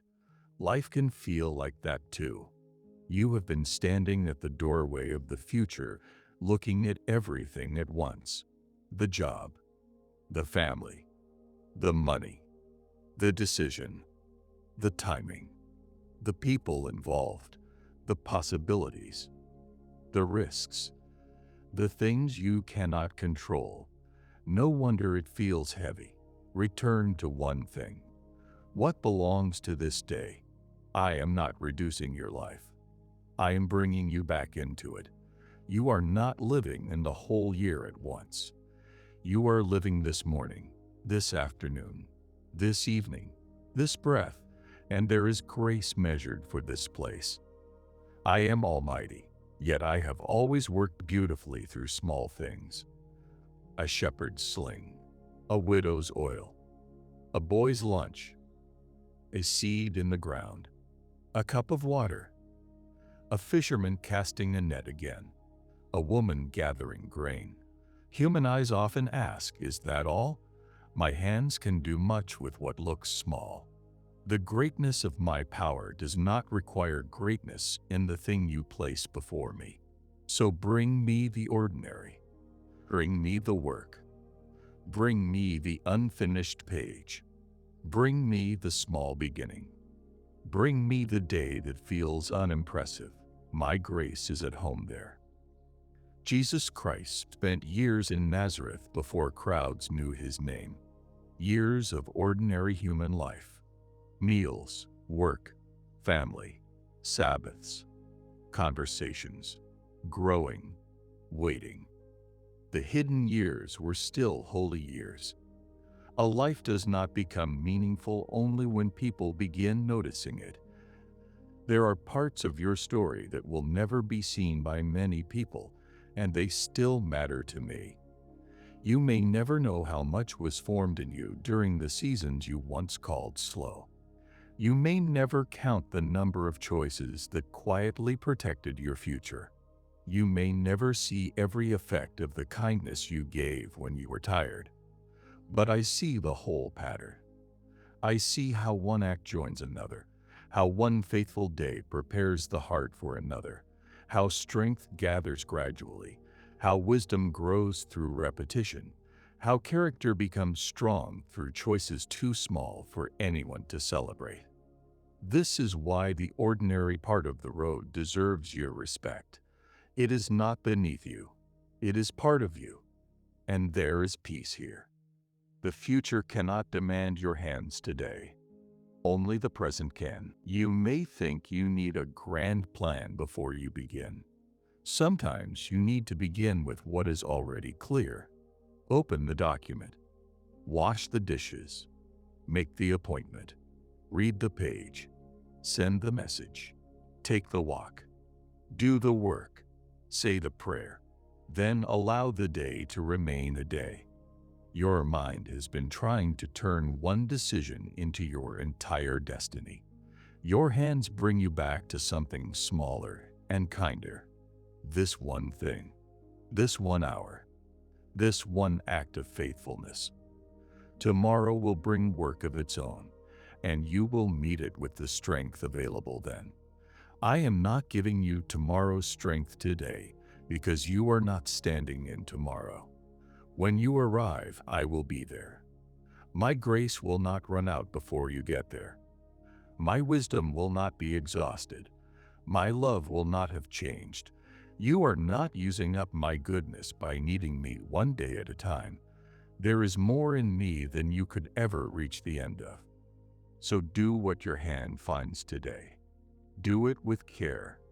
Do it with integrity. Do it without asking every small action to prove that your future is secure. A seed does not look like a harvest when it enters the ground. It simply does the next thing written into its life. It settles into the soil, and then growth begins where no eye can see. You may be in a season like that, where much of what matters is happening below the surface. Keep tending what I have placed near you. Some things are simply today's work, and there is freedom in allowing them to be that. Do them well, then release them. A day can finish without your life being solved. This is what I could faithfully do today, and that can be enough. The road ahead still exists. We have not forgotten it. The decision may still be waiting. The answer may still be forming. But your life is not suspended until certainty arrives. It is here, and I am here. So place your attention where your hands can reach. The future belongs to me. This day is in front of you. Live it with me.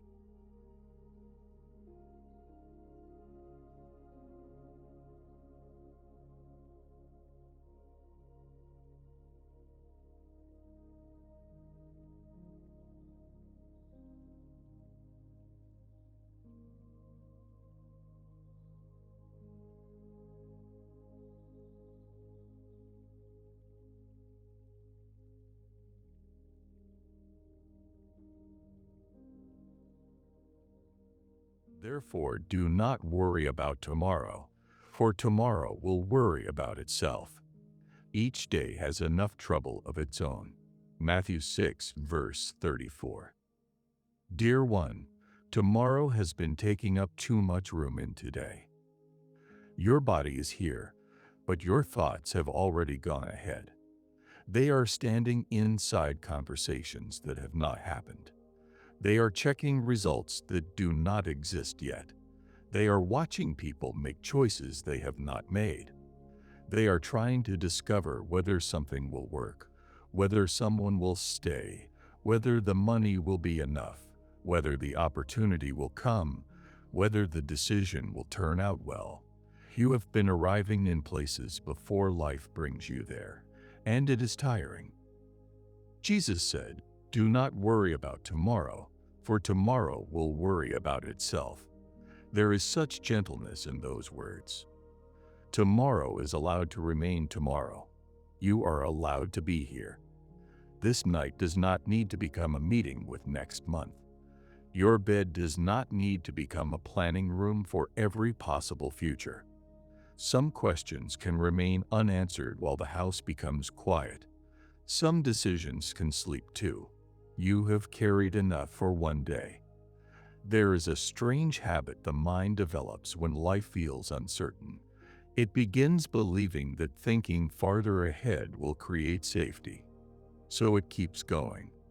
If this happens, then I will do that. But if that happens, then perhaps I should do this. And if they say this, I will answer that. Then what if things change? What if I wait too long? What if I move too quickly? What if this is my only chance? Soon you are solving a life that has not happened, and tomorrow becomes crowded before it arrives. But tomorrow is not here asking anything from you. Tonight is here. This breath is here. This room is here. I am here. Stay here with me. You may be afraid that resting means you are falling behind, or that something important could slip away while you are still. Yet I have never needed your anxiety to keep your life moving. The earth turns while you sleep. Seeds continue their hidden work beneath the ground. Wounds continue healing while the body rests. The tide moves without human instruction. Stars travel paths you cannot see from your window. Creation is full of things that continue quietly while people sleep, and I remain at work without your supervision. That is worth remembering tonight. You have spent hours trying to hold the future in place with thought. Set it down. My hands are stronger. I have held generations before yours. I have watched kingdoms rise and disappear. I have carried people through wars, migrations, famine, celebration, loss, birth, old age, beginnings they feared and endings they never expected. Tomorrow has never arrived and found me unprepared. Your tomorrow will not be the first. Nothing waiting beyond this night has greater power than I do. Nothing can travel into the morning before me. When you open your eyes, I will already be God there. The situation may still need attention. The decision may still matter. The conversation may still be difficult. Morning may bring work, but morning will also bring what tonight cannot give you: a rested mind, new information, a changed perspective, another opportunity to pray, another chance to listen. Sometimes the answer looks different after sleep, and you have experienced that. A problem that felt enormous at midnight became more ordinary by morning. Words you were desperate to send looked different after a few hours. A decision that seemed urgent became less urgent when your heart settled. Night can magnify things. Silence leaves more room for the mind to speak. Every uncertainty seems louder when the rest of the world becomes quiet. So be careful what you decide about your life when exhaustion is doing part of the talking. You are tired, and that matters. A tired mind can make a hill look like a mountain. A tired heart can hear rejection where someone simply needs time. A tired person can mistake urgency for necessity. Rest can be wisdom. There are nights when the most faithful thing you can do is stop. Stop reviewing. Stop rehearsing. Stop checking. Stop trying to make one more thought produce the certainty that the last 100 thoughts could not produce. Enough for today. Each day has enough trouble of its own.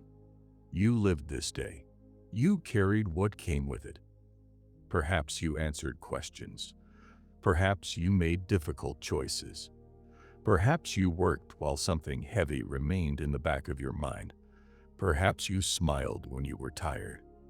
Perhaps you helped someone while quietly needing help yourself. Perhaps nothing dramatic happened at all, yet the day still took something from you. You have reached the evening. Let the day end. There is grace in endings like this. A day does not have to be perfect before you release it. You may have left something unfinished, and tomorrow can meet unfinished things. You may have said something you wish you had said differently, and there can be another conversation. You may have failed to complete everything on your list, and the list can survive the night. You may still be uncertain, and uncertainty can survive the night too. The world is not asking you to settle everything before you close your eyes. Some matters improve when you stop touching them for a while. Think of muddy water.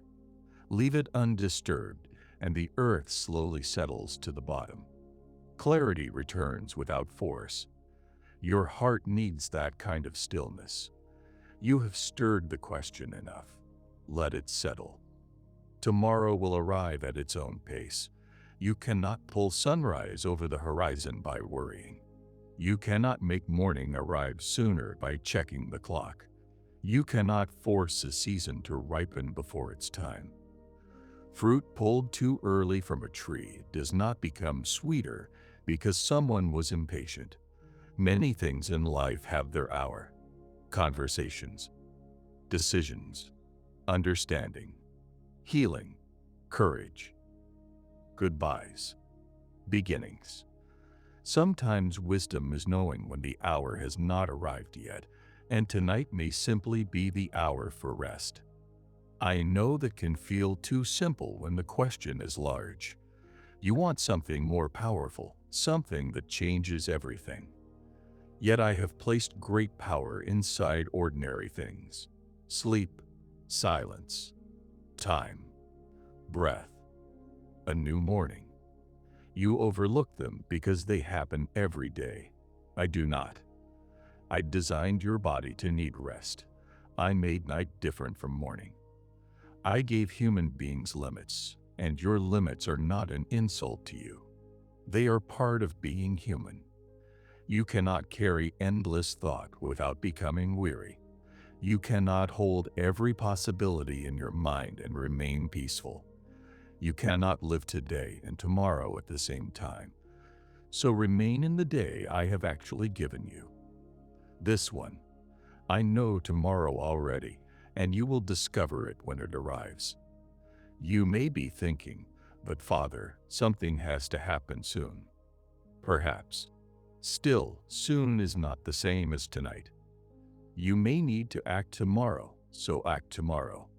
You may need to make the call, so make it when the time comes. You may need to give an answer, so give it with the wisdom available then. You may need courage, and I will not run out of courage before morning. You may need grace, and my grace will still be here. You may need words you cannot find tonight, and I am able to meet you inside that conversation when it comes. There is something beautiful about learning to receive strength at the place where it is needed. Israel could not store manna forever. Each day carried its provision, and that rhythm taught them something about me. Daily bread, daily mercy, daily strength. You keep wanting a warehouse of certainty. I often give bread for the day. Enough for here, enough for this stretch, enough to keep walking. You have known this without always noticing it. How many times have you feared something in advance and then found strength when the moment actually came? You wondered how you would cope, and then the day arrived, and somehow you did. You wondered how you would speak, and then the conversation came, and words appeared. You wondered whether you could survive a loss, and then life broke open, and grace began carrying you through hours you once believed impossible. The strength was not always available while you were imagining the moment. It came when you entered it. That is one reason tomorrow can remain tomorrow. Tomorrow's grace belongs there, and you are trying to spend it tonight. Come away from the future for a while. Nothing is gained by suffering tomorrow's pain before tomorrow brings any pain, or by grieving an ending that may never come, or by arguing with someone inside your imagination, or by failing in situations that exist only in thought. Return to what is real. The bed beneath you, the air moving in and out of your lungs, the quiet around you, the God who has not changed. I am still here. My love has not moved because the clock moved. My power has not weakened because you became tired. My wisdom does not dim at night. I do not lose sight of you when your eyes close. You can sleep under my care. There is no need to keep watch over everything, because I am already awake. You may have people you are worried about. Place them in my care. You may be waiting for news. It can wait outside this hour. You may be wondering what someone is thinking. Their thoughts are not yours to manage tonight. You may be worried about money, work, family, health, responsibility, decisions that affect people you love. I know the weight of each one. I am not asking you to pretend they are small. I am asking you to stop carrying them into hours where nothing more can be done. Rest is not denial. It is trust expressed through the body. The hands stop working. The eyes close. The mind loosens its grip. And somewhere in that surrender, the soul says, Father, the world can continue without me for a few hours. Yes, it can. I will still be God. The planets will remain in their courses. Morning will find its way here. Life will keep moving. And you may wake with more strength to meet it. So release the deadline your mind created. Release the belief that you should already know. Release the pressure to have a perfect plan before morning. There is time for whatever truly belongs to tomorrow. Tonight has another gift: stillness. Receive it. Do not force tomorrow to enter this room. It has its own doorway, and it will come when it comes. And when it does, you will not meet it alone. I will be there. The same Father, the same love, the same wisdom. For now, remain here. This day has been enough. The future is safe from your need to solve it tonight. Close the door gently on what has not happened yet. Tomorrow can wait outside. I am with you here.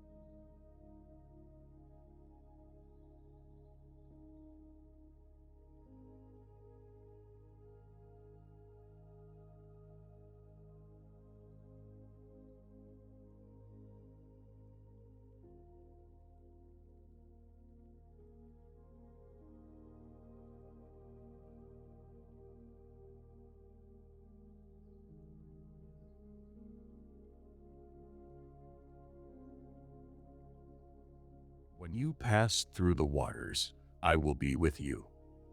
Isaiah 43, verse 2. Beloved, perhaps what you really want from me is more than direction. You want to know that the direction will work. You want to know that if you choose carefully, pray sincerely, listen closely, and follow faithfully, the road ahead will become easier. You want to know that the right decision will protect you from regret, that the right relationship will never break your heart, that the right job will never become difficult, that the right move will never leave you lonely, that obedience will place a smooth road beneath your feet. I understand why you long for that kind of certainty. You have already carried enough hard things, and you do not want to choose another one. So when you ask me, which way should I go? Part of your heart is also asking, which road will hurt the least? But my love for you has always been deeper than a promise of an easy road. When you pass through the waters, I will be with you. Through the waters. Those words have carried frightened hearts for generations. I did not stand far away from the water and call to you from dry ground. I said, I will be with you. There are roads I lead you along where you will laugh easily. There are seasons filled with beauty, friendship, open doors, and unexpected joy. Receive them fully when they come. I delight in giving good gifts. I delight in seeing peace settle over your life. I delight in moments when something you carried for a long time finally becomes lighter. Yet there are also roads where following me does not remove the river, and you walk through it with me. That difference matters. You may make a wise decision and still encounter difficulty. You may love someone faithfully and still experience grief. You may act with integrity and still be misunderstood. You may take an opportunity with good reason and later discover challenges nobody could have predicted. You may pray before moving and still reach days when you wonder how you will continue. Difficulty by itself does not tell you that you chose wrongly. You have sometimes looked at resistance and immediately begun questioning the road. This is harder than I expected. Maybe I missed God. Maybe I should never have started. Maybe another path would have been easier. Perhaps. But you cannot measure every road by its ease. A road can be difficult and still be worth walking. A road can be easy and lead somewhere empty. Ease is a poor compass. I have led people through seas, through deserts, through prisons, through unfamiliar countries, through long waiting, through opposition, through days when they could not understand why obedience had brought them into such a place. Joseph carried dreams from me and still entered a pit. David carried anointing and still hid in caves. Moses obeyed my call and still heard the complaints of the people he was leading. Paul followed my direction and still knew storms, rejection, and imprisonment. Jesus Christ walked perfectly in my will, and his road still passed through Gethsemane. Do not be surprised when a faithful life contains hard ground. I am able to be present there. My goodness is not limited to comfortable places. My grace can reach into rooms you hoped never to enter. My strength has carried people through circumstances that once looked impossible to survive. The water does not become greater than me simply because it rises around you. I am almighty there too. You may feel small inside a situation. I do not become small with you. You may run out of answers. I do not run out of wisdom. You may discover that your strength is less than the journey requires. Mine is not. There are places where you finally learn the difference between your strength and mine. You thought courage meant feeling ready, and then a day came when you were frightened and moved anyway. You thought peace meant having no trouble around you, and then you discovered peace sitting beside you in the middle of something you would never have chosen. You thought faith meant understanding where the road was leading, and then you walked for a while without answers and found that I had not left. This is how some of the deepest truths become more than words. You live them. I will be with you. That can sound beautiful when life is calm. Then the river rises, and suddenly those words become somewhere to stand. I will be with you when the decision becomes complicated. I will be with you when someone changes their mind. I will be with you if the outcome looks different from what you hoped. I will be with you when you need to begin again. I will be with you when the brave choice leaves you trembling afterward. I will be with you when the road is beautiful, and when it is hard to recognize beauty at all. My presence is not a reward that appears only when the journey goes well. It is part of the journey itself. Perhaps that is what your heart has been searching for beneath all these questions. You want a guarantee. I give you something living, myself. You would like to know the outcome before you begin. I know the outcome, and I walk with you before you reach it. You would like assurance that nothing painful will happen. I give you the assurance that pain will never place you outside my reach. You would like to know that you will never regret anything. I give grace that can meet you even in regret. You would like every wise choice to produce the result you expected. I give wisdom for living faithfully even when outcomes remain beyond your control. There is great freedom here. One decision was never able to guarantee your entire future, and that weight can come off you now. You can choose a job wisely and still not control every change that company may make. You can enter a relationship with honesty and still not control another human heart. You can move to a new place after careful thought and still not predict everything that will happen there. You can make good financial choices and still live in a world where economies change. You can care for your body and still discover that human bodies are fragile. You can raise children with deep love and still watch them make choices of their own. This is life among human beings. So I am leading you towards something stronger than control. Trust. Trust does not say, nothing difficult can happen. Trust says, whatever comes, I will not face it without my Father. That changes the question. You have been asking, which road guarantees that I will be safe from pain? A deeper question begins to form. Father, which road allows me to walk faithfully with you? There is courage in that prayer.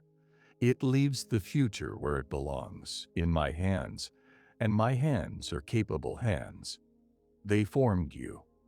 They have held you through days you thought would break you. They have carried you when your prayers were little more than breath. They have remained steady through all the changes you have already lived. Look back for a moment. You have been through things you once feared. Not everything ended the way you wanted. Some prayers were answered differently. Some people left. Some plans changed. Some chapters closed before you were ready. There were days when you did not recognize your own life. Yet here you are. Something carried you. Grace met you again and again, often quietly. A person called. Strength appeared in the morning. You found enough courage for one more day. A scripture returned to your mind. A door opened later than you hoped. A loss slowly stopped being the only thing you could see. A wound that once filled the whole room became one part of a much larger life. I was there. I have been more faithful than your memory can count. So when you look toward the next road, remember more than the dangers. Remember me. I have not changed. I am still the God who was with you before you knew how that season would end. Still full of grace, still strong, still patient, still able to restore strength after disappointment, still able to give wisdom after confusion, still able to bring beauty into places you thought would remain empty. My love has survived every version of you.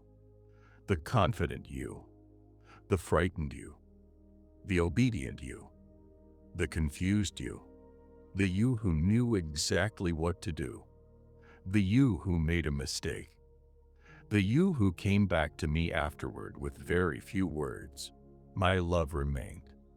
So the future does not need to be harmless for you to be held. That is a different kind of safety. A child walking beside a strong father may still cross rough ground. The strength is not in the road, but in the presence beside the child. Stay aware of my presence. The road may ask things from you: patience, courage, humility, endurance, the willingness to learn, the willingness to change course if wisdom becomes clearer, the willingness to admit that you cannot control the result. None of these things make you abandoned. There may be water ahead. There may also be fields of beauty you have not imagined. Do not let fear decide that every unknown place contains trouble. The future contains more than danger.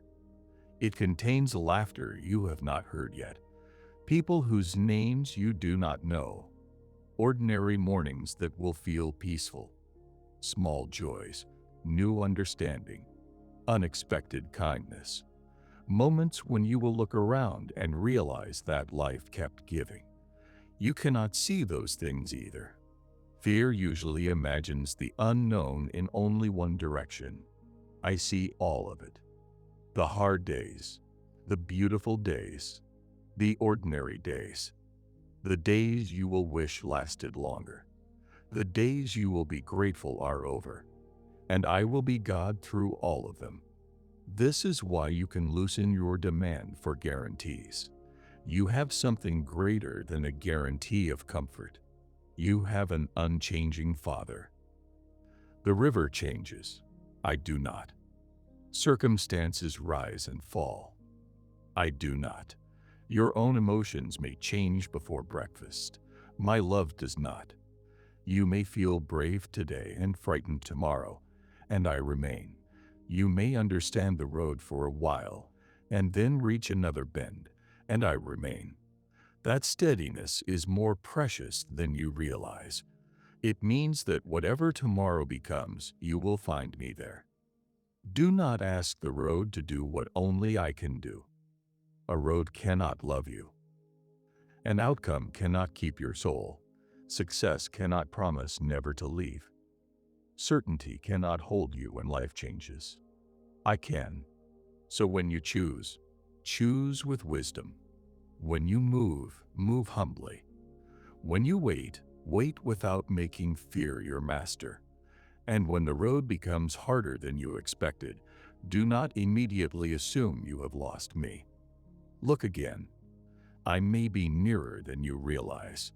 When you pass through the waters, I will be with you. That promise is enough for deep places, not because the water is small, but because I am greater. And wherever this road leads, you will never arrive at a place where my power has ended, my grace has run dry, or my love has forgotten your name.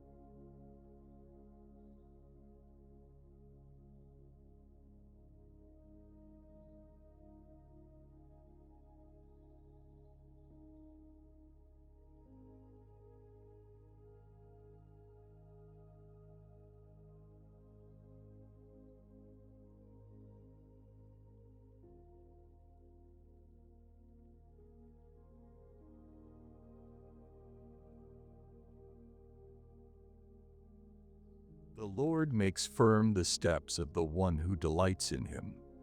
Though he may stumble, he will not fall, for the Lord upholds him with his hand. Psalm 37, verses 23 to 24. My child, one of the heaviest things you can carry into a decision is the fear that everything depends on getting it exactly right. You look at the road ahead and imagine one wrong turn changing everything. You fear choosing too soon, or waiting too long, or trusting the wrong person, or leaving something you should have kept, or keeping something you should have released. You imagine looking back one day and wishing you had known more. That fear can become so large that the decision begins to feel bigger than your whole life. It is not, and it is certainly not bigger than my grace. I have watched you make choices before. Some were wise. Some were hurried. Some came from courage. Some came from fear. Some became beautiful. Some taught you through disappointment. Some opened doors. Some closed chapters. And through all of them, I remained God. Your life has never rested on one perfect moment of judgment. It has rested inside a mercy far greater than your ability to see everything. The Lord makes firm the steps of the one who delights in him. Though he may stumble, he will not fall, for the Lord upholds him with his hand. There is tenderness in the picture of a person walking. Steps, not flight, not perfect movement, one foot then another, and somewhere in the journey, a stumble. I know what human walking looks like. I know that people learn while moving. I know that even sincere hearts can misunderstand, that good people can make poor decisions, that wise people can miss something, that careful people can discover later that they did not have all the facts. Your humanity has never surprised me. I know your limits completely. I know how much information you have, and what you cannot know yet. I know where fear has shaped your thinking, and where hope has made you see something more brightly than it is, and where exhaustion has affected your judgment, and where you are trying with all the wisdom you have. And my hand is still beneath your life. You have imagined guidance sometimes as a narrow bridge with deep water on either side, one wrong step and everything lost. That picture has made you afraid. Life with me is larger than that. There are choices where consequences matter deeply. Some decisions need patience. Some deserve counsel. Some require courage and careful thought. Yet even then, my grace remains present after the choice is made. Grace is not only something you need before a decision, it meets you afterward too. It meets you when the result is different from what you expected.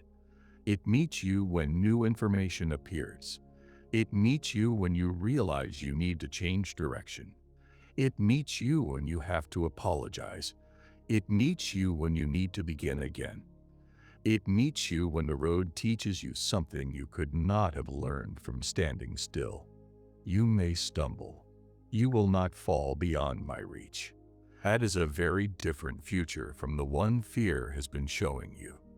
Fear says, choose wrongly and everything is over. Grace says, I will still know where you are. Fear says, one mistake will ruin the whole story. Grace says, I know how to meet people inside unfinished stories. Fear says, you must see everything now. My love says, walk with me. I have been holding human beings through imperfect decisions for generations. Abraham made choices he later had to live through. Moses became angry. David wandered badly. Peter spoke before thinking more than once.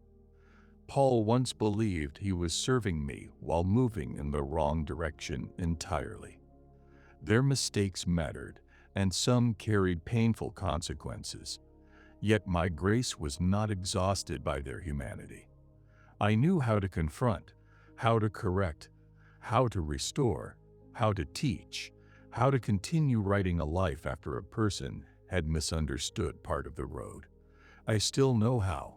You are not more complicated than my wisdom. Your mistakes are not stronger than my mercy. Your confusion is not deeper than my understanding. There is no turn in your story that causes me to stop being almighty. I do not become helpless when you make a poor choice. I do not look at your life and say, now nothing good can ever grow here. I have brought beauty out of places people thought were finished. I have taught wisdom through regret. I have softened hearts through failure. I have rebuilt lives after decisions that seemed impossible to recover from. I have opened new beginnings after people thought they had used up every good chance. My grace has a long memory for mercy. Perhaps you need to hear this more deeply. You are allowed to be human while seeking wisdom.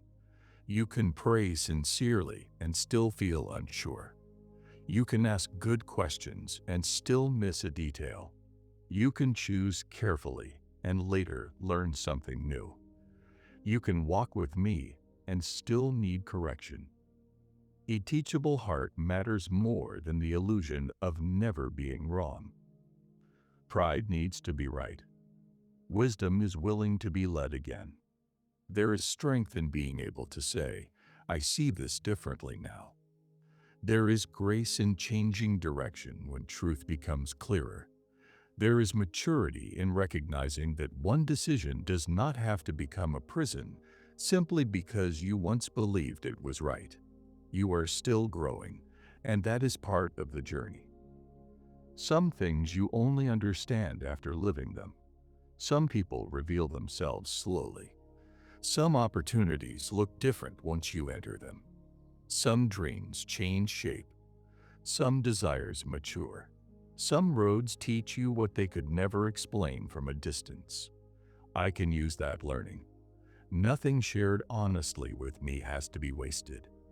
You may be carrying regret from an earlier decision while trying to make this new one. That old memory keeps entering the room. You remember what happened. You remember how certain you once felt. You remember the moment you realized things were going wrong. And now you are afraid to trust yourself again. Beloved, one painful decision does not erase every bit of wisdom that has grown in you since then. You are not standing in the same place. You have learned.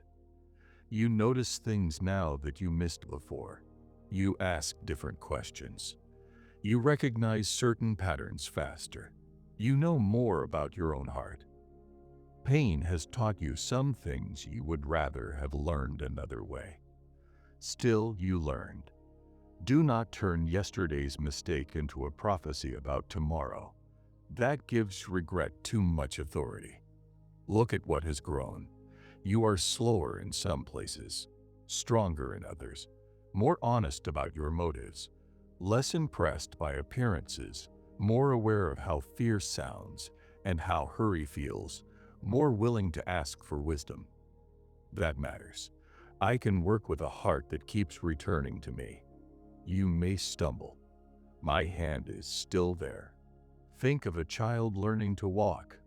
The child wobbles, falls, gets up, tries again, and the parent does not measure the whole future by one uncertain step. There is too much life ahead for that. I see your life with an even greater view. I see far beyond the moment that frightens you. I see the years behind you and the years ahead. I see what this choice will teach. I see how your character will continue to grow. I see where you will need courage and where you will need mercy. I see conversations that will change things, and opportunities that do not exist yet, and roads that have not appeared on your horizon. One decision feels enormous because it is the decision in front of you. I see it inside the whole story. That does not make it unimportant. It makes it smaller than my faithfulness. You have been asking one choice to carry too much. You want it to guarantee peace, guarantee success, guarantee that nobody will leave, guarantee that you will never regret it, guarantee that the future will unfold gently. No human decision can promise all that, so release it from that burden. Choose with wisdom. Choose with honesty.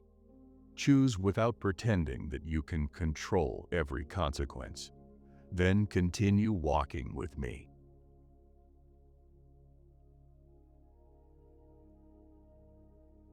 I am not standing at the crossroads only.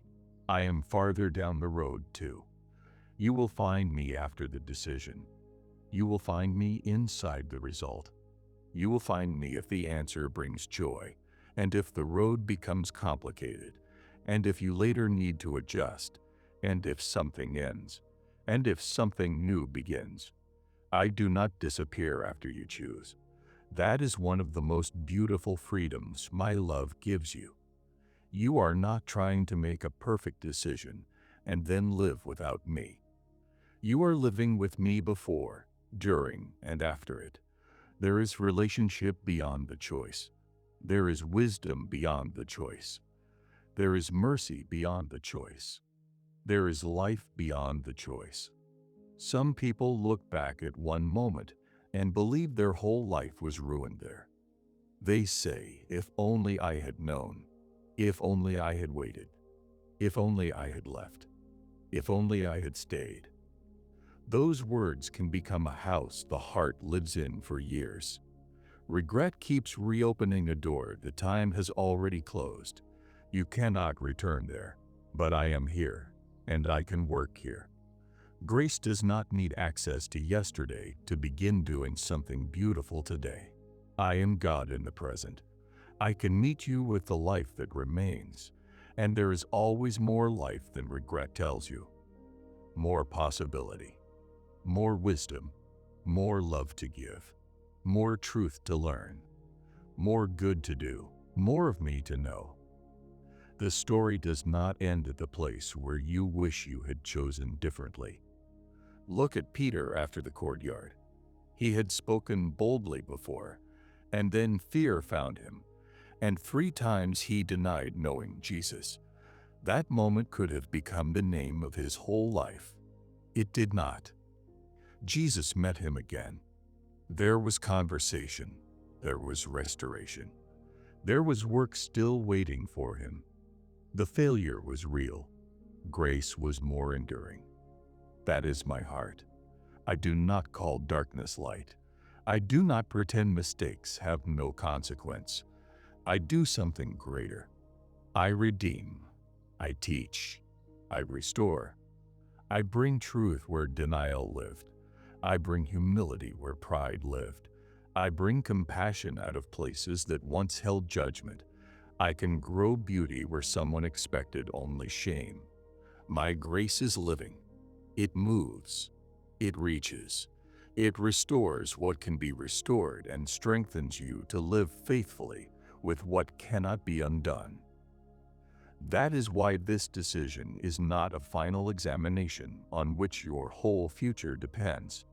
You are walking with a Father. You may take a step and discover it was not what you expected, and then we walk from there. You may choose wisely and still meet circumstances beyond your control, and then we walk from there. You may choose well and find joy, and we walk from there too. There is always another place to meet me. My love does not become smaller after your decisions. My power does not depend on your perfection. My grace does not have a narrow doorway that only flawless people can pass through. I know how to uphold you. That is the image I want you to carry now. A hand beneath you, strong, steady, able, not struggling to keep hold of you. My hand, the hand that formed mountains, the hand that shaped human life, the hand that holds what you cannot control, the hand that has carried you through more than you remember. You may stumble. My strength does not stumble with you. You may feel shaken. I remain steady. You may need to learn. I remain patient. You may need to begin again. My grace knows the road back to hope. So approach the decision with humility rather than terror. Becoming all-knowing was never asked of you. You are being invited to walk wisely with the one who is. Guaranteeing the future was never asked of you. You are being invited to entrust it to me. Proving that you can never make a mistake was never asked of you. You are being invited to remain teachable, honest, and close. That is enough ground for the next step. There will be life after this choice. There will be mornings beyond it. There will be things you learn. There will be grace you have not needed yet. There will be strength that arrives when its hour comes. And through all of it, my hand remains. The decision is real. My grace is greater. The road matters. My love is larger. Your steps matter. And the one holding you is stronger than every step you could ever take.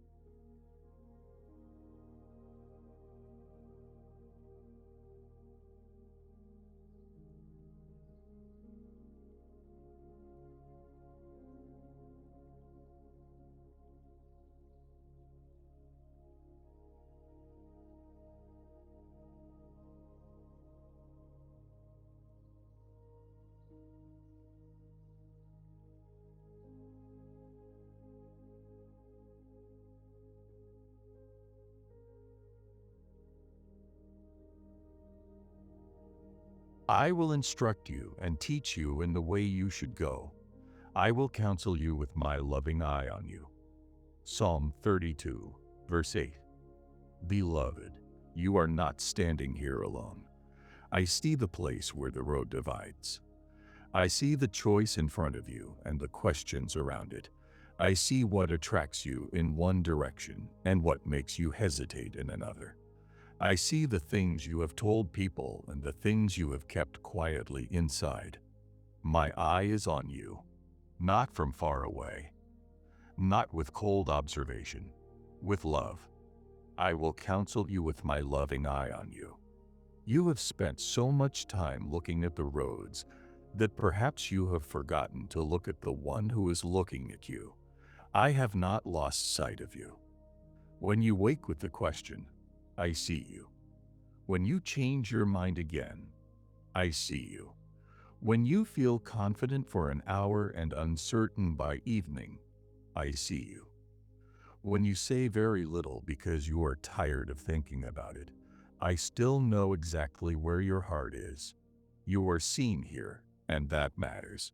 A crossroads can feel lonely because the choice is finally yours to carry. People can advise you. They can tell you what they would do. They can share their experience. They can pray with you.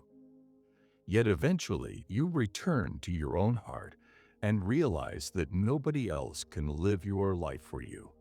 I know that weight. I know how it feels when people are waiting for your answer. I know the pressure of knowing that your choice may affect others. I know the fear of disappointing someone. I know the quiet wish that someone would simply decide for you and remove the burden. But I am beside you in the place where responsibility feels heavy, and the choice being yours has never made you alone. I can counsel you without taking away your humanity. I can lead you while you think. I can remain near while you ask questions. I can give peace without turning you into someone who never hesitates. I can hold you while understanding grows. So when your mind begins racing, remember the quiet strength beside you. I am almighty without being hurried. I am powerful without being harsh. I am wise without becoming distant. I know all things, and still I draw near enough to care about this one decision in your one life.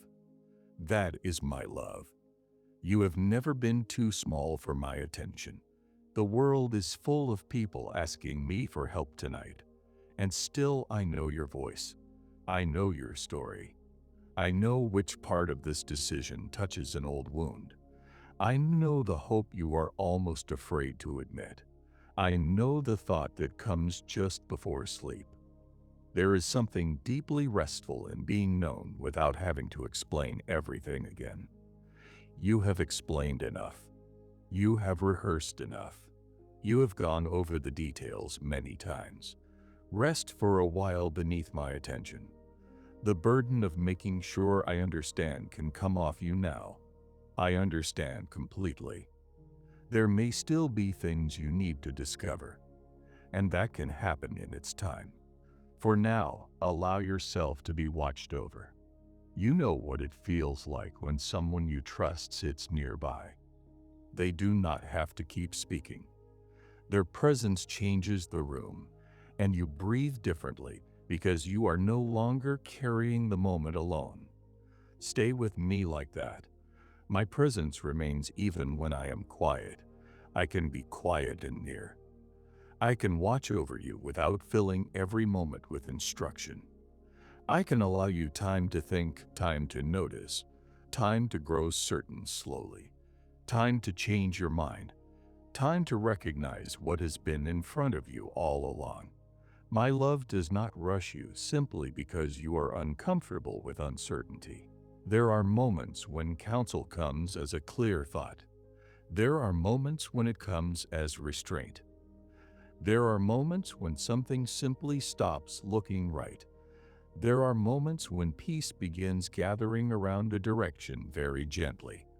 There are moments when nothing changes except that you become less afraid. Do not force any of these things. Remain open. I know how to reach you. I know the language of your heart. I know the way truth settles inside you. I know when you are listening and when fear has become loud. I know how to bring something back to your attention without shouting. I know how to use scripture. I know how to use wisdom. I know how to use time. I know how to use another person's words. I know how to allow circumstances to reveal what was hidden. My ability to guide you is not yours to manage. Simply remain near.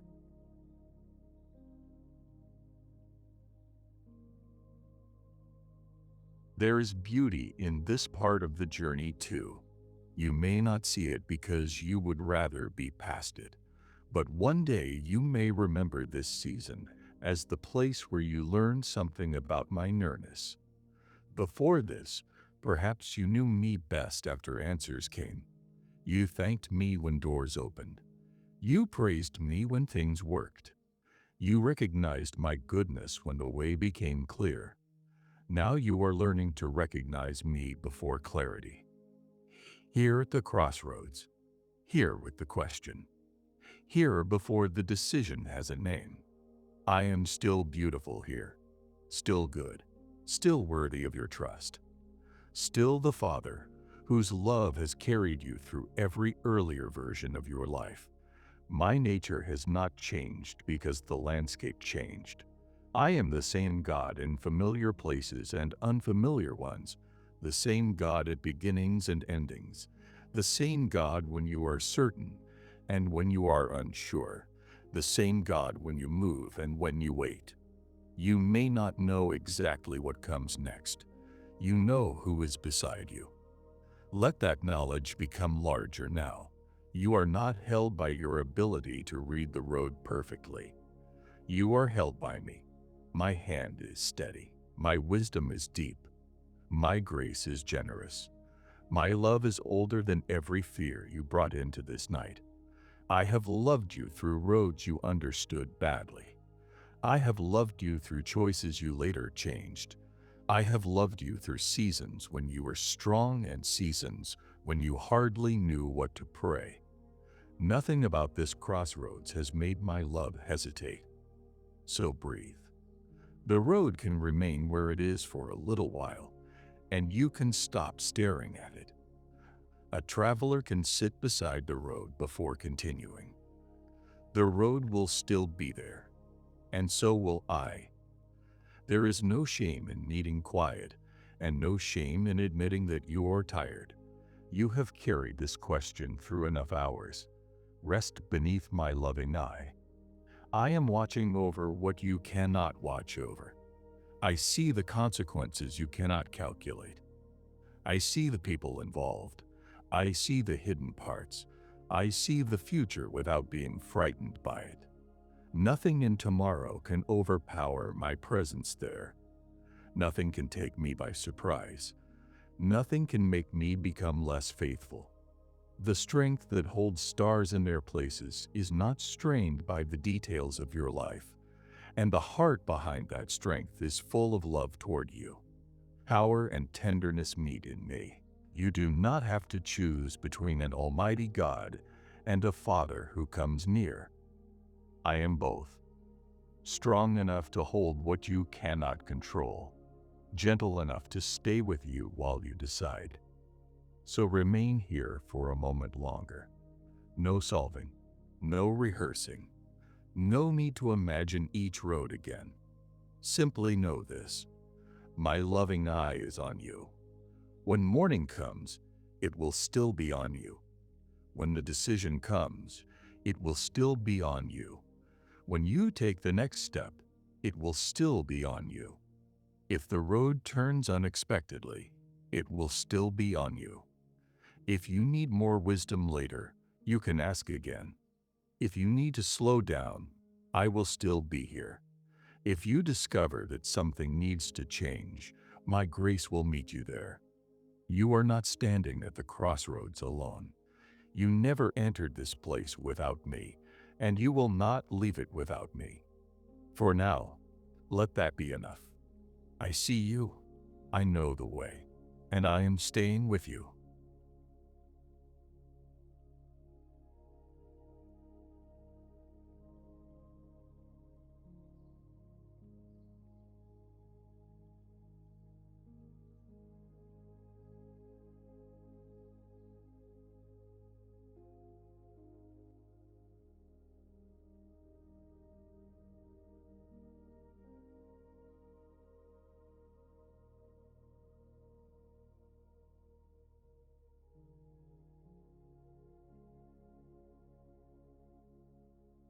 In peace I will lie down and sleep, for you alone, Lord, make me dwell in safety. Psalm 4, verse 8. The road can remain unclear tonight, my child. There is no need to keep looking down it. You have looked enough for one day. You have thought. You have prayed. You have wondered. You have gone over the possibilities, trying to see which one carries peace and which one carries trouble. Now the night has come. Let the road become quiet. It will still be there in the morning, and I will still be here. In peace I will lie down and sleep. There is something beautiful about those words. The world is not fully understood. Life is not fully settled. Tomorrow has not explained itself. Yet the heart lies down. That is where I am bringing you now, not to another answer. To rest. You have spent much of this journey trying to see farther. Tonight, close your eyes. There are things you do not need to watch while you sleep.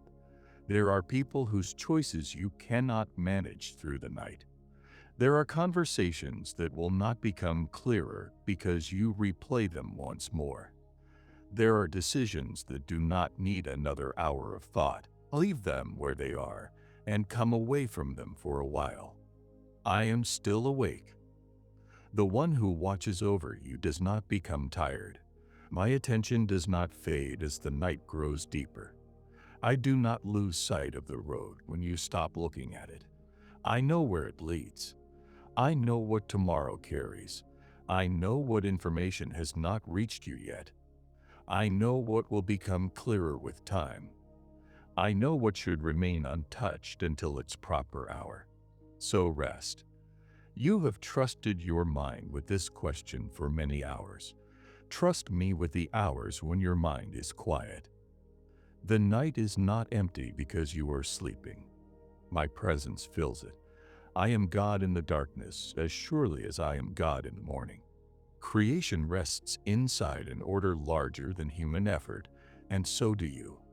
Lie down inside my care. You may still feel the question somewhere in you, and that is all right. It does not have to vanish. Peace does not always arrive by removing the question. Sometimes peace enters and sits beside it. The question remains. Your breathing slows. The room becomes quiet. Your body remembers that it is tired. And the soul begins to understand that not everything has to be solved before it is safe to rest. For you alone, Lord, make me dwell in safety. Your safety tonight is deeper than knowing what comes next. It is deeper than having the perfect plan. Deeper than knowing what someone will say. Deeper than controlling an outcome. You are beneath my care. My love surrounds you here. My power does not weaken in darkness. My wisdom does not sleep. My grace does not close its doors at the end of the day. I remain. You have watched many things change. Plans changed. People changed. Feelings changed. Some things you were certain about became uncertain. Some fears disappeared. Some hopes took another shape. But I remained.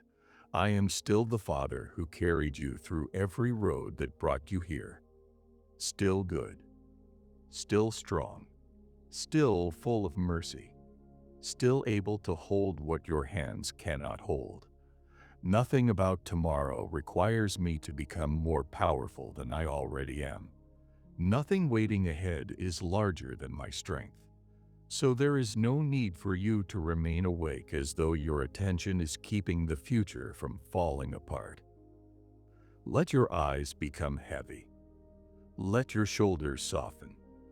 Let the muscles around your face rest.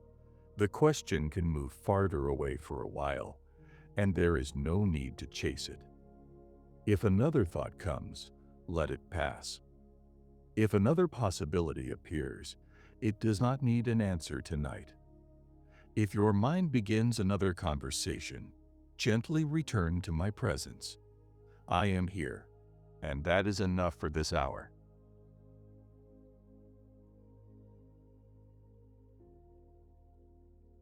You have carried tomorrow far into the night before. You know how it feels to wake after spending hours living inside things that never happened. Tonight can be different. Tonight does not need to become another battle with the future. This room can simply become a place of rest.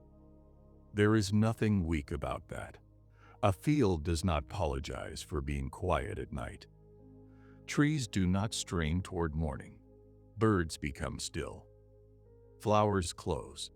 The world receives darkness without treating it as an emergency. There is wisdom in creation, and rest has its place, and you have your place inside it. You have limits because you are human, and I love you as human. You do not need to become tireless for me, and staying awake was never how trust is proved. Sleep can become trust. The body lies down, the hands release, the eyes close. And without words, something inside you says, Father, you remain God while I rest. Yes, I remain God. If the answer comes tomorrow, I will be there. If it takes longer, I will still be there. If something changes overnight, you will meet the change with me. If nothing changes at all, my presence will not have changed. You are not sleeping outside my care. You are sleeping within it. Think of all the nights you have already survived. Nights when you were afraid. Nights when you cried. Nights when you thought morning would find you weaker than before. Morning still came, and grace came with it. Some nights carried questions you cannot even remember now. At the time, they seemed enormous. And then life moved, and you moved, and the question lost its hold. This night will also pass. There is no need to hurry it. Allow it to be night. Allow yourself to be tired. Allow silence to be silence. You have heard enough thoughts for one day, and there is no wisdom in forcing one more answer from a tired mind. Rest beside me. Nothing is required from you in this moment. No performance. No perfect prayer. No great act of faith. Simply remain. I know how to hold a sleeping child. I know how to keep watch. I know how to carry a life through hours when the person living it is unaware of everything happening around them. You have already trusted me that way thousands of times. Each night, you close your eyes and surrender awareness. You do not know what happens in every room. You do not know what happens in every street. You do not know how your body keeps working while consciousness fades. Yet morning finds you again. There is grace in that daily surrender. Receive it tonight. The road ahead can wait beyond the edge of this room. Walk away from it for a few hours. Sit with me. Then lie down. I know where the crossroads is, and I will not lose it. Nothing will disappear because you rested, and if something does change, my wisdom will already be there when you wake. This is enough now. The day has released you. Release the day. The questions have spoken. Let them become quiet. Tomorrow has not arrived. Do not invite it in early. Stay here. Breathe. I am near. My loving eye is still upon you. My hand is still beneath your life. My peace is not dependent on the road becoming clear tonight. So close your eyes while some things remain unfinished. Let unfinished things remain unfinished. Let unanswered things remain unanswered. You are more than this decision.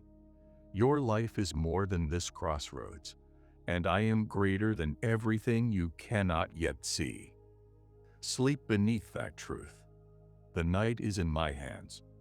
The morning is in my hands. The road is in my hands. And so are you. Lie down in peace. I am watching over you.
Beloved, I am here with you. You have carried this question long enough for one day.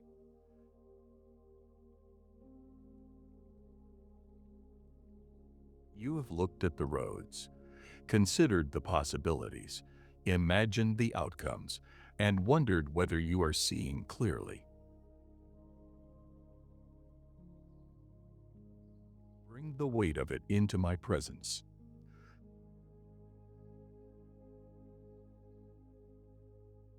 The pressure to know everything is coming down. The fear that one wrong decision will destroy everything is losing its grip. Your thoughts do not have to keep running ahead of you. Your heart can stop preparing for things that have not happened.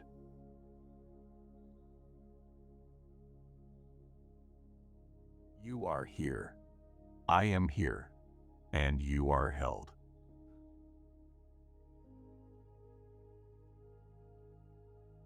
My peace is settling over the places in you that have been restless.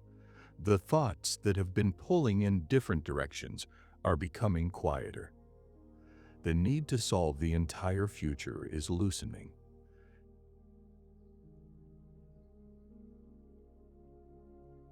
You do not carry tomorrow alone, or the people involved, or the consequences, or the unknown.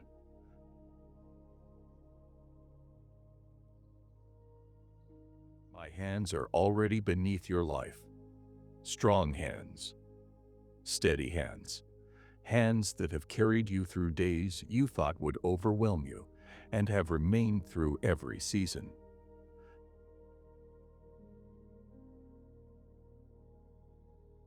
Nothing about this decision has weakened me. Nothing about your uncertainty has made me uncertain. Nothing ahead of you is larger than my wisdom.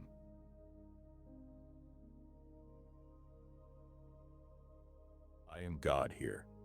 I am God beyond this crossroads. I am God on every day you have not yet lived, and my love is surrounding you now.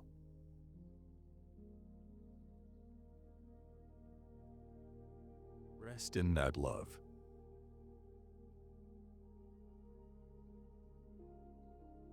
You are not loved because you have made the right choice. You are loved before the choice. Loved while you are listening. Loved while you are unsure. Loved while you are learning.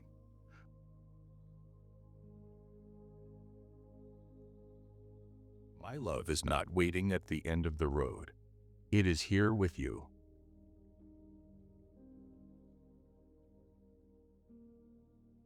Breathe again.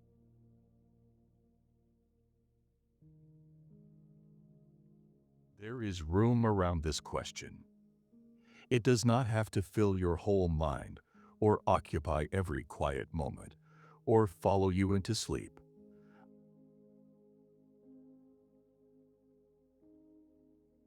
I am holding what you cannot settle tonight.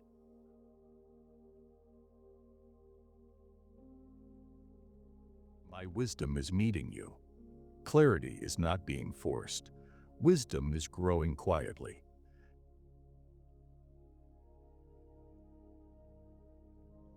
You are becoming more able to recognize what is true, more able to notice what fear has exaggerated, more able to separate urgency from wisdom, more able to hear what deserves your attention and release what does not.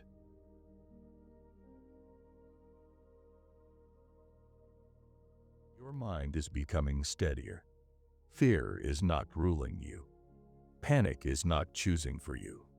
The fear of regret is not controlling your steps.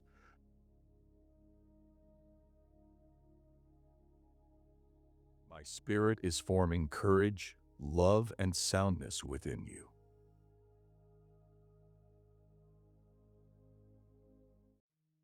Becoming another person in order to know what to do was never asked of you.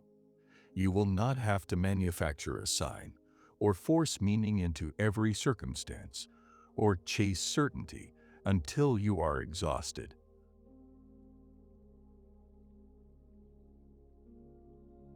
When wisdom is needed, wisdom will be there. When patience is needed, patience will meet you.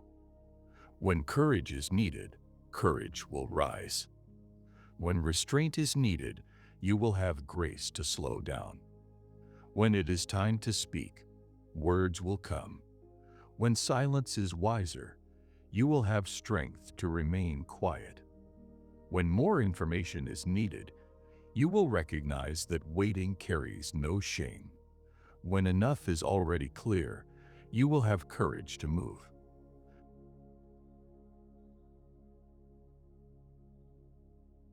I am teaching you the sound of peace, not the peace that comes because nothing difficult can happen, but a deeper peace. The peace of knowing that you are not alone inside whatever happens next, that I remain God after the decision, and that my grace does not end at the crossroads.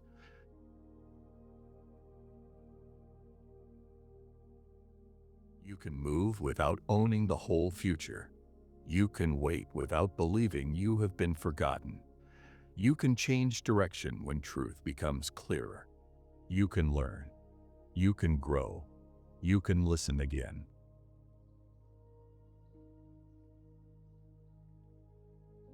I am not trapping you inside one moment.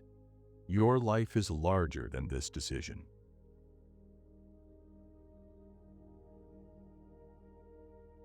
There are mornings beyond it. There are people beyond it. There are lessons beyond it. There are ordinary joys beyond it.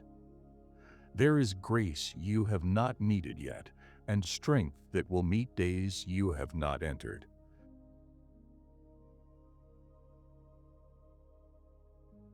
I already see those days. I already know what they contain. I already know what you will need, and I will still be your Father.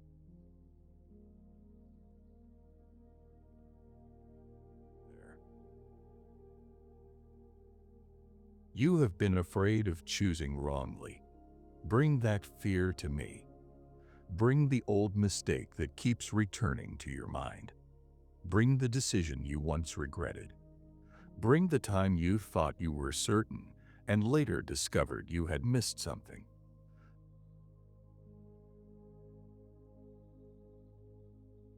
Those moments do not have to be dragged behind you as proof that you cannot be trusted again. You learned. You grew. You saw things. You became wiser. And where you still carry pain, my grace remains deeper.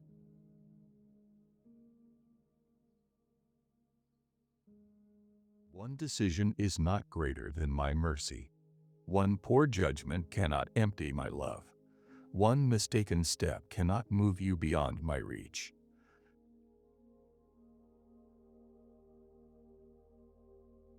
I know how to meet you after choices. I know how to correct gently. I know how to restore courage. I know how to teach without crushing. I know how to bring truth into places where you once misunderstood. I know how to begin again.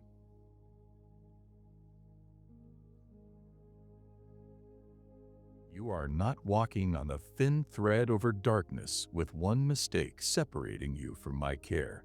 My hand is beneath you.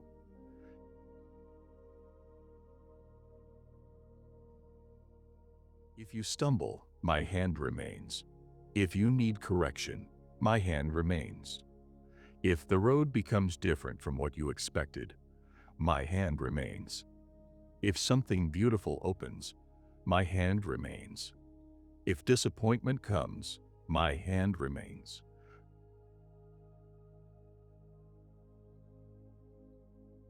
My faithfulness is not fragile. My love does not become uncertain because you are human.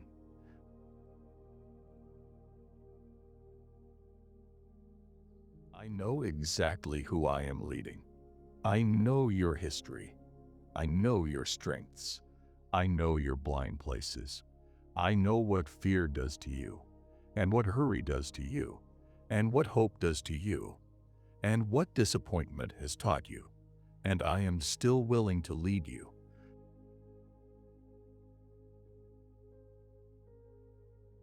There is no hesitation in my heart toward you. You belong in my care.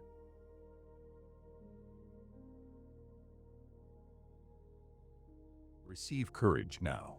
Not loud courage, not reckless courage, quiet courage. Courage that can take one honest step. Courage that can admit, I need more time. Courage that can say no when no is wise, and yes when fear has kept you hiding. Courage that can apologize. Courage that can ask for help. Courage that can begin again. Courage that can leave the familiar when the familiar no longer holds what is good. And courage that can remain where faithfulness still asks you to remain.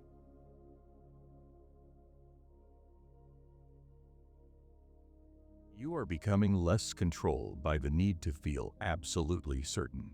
You are learning to walk with enough light. One step and then another.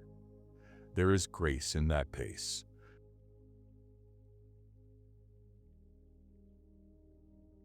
I am not pushing you down the road. I walk with you. I am not standing far ahead shouting instructions into the distance. I am near. Near enough for you to bring me every question. Near enough for you to stop when you are tired. Near enough for you to ask again when something changes. Near enough for you to discover that my presence is more beautiful than the certainty you thought you needed.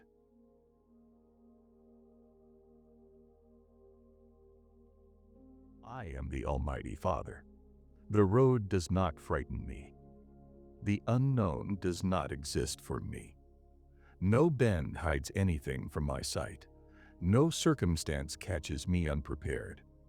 No person's decision can make me less God. No change in the world can alter my character. I am steady. I am holy. I am wise. I am full of grace. I am strong beyond anything you have ever needed strength for. And my heart toward you is full of love.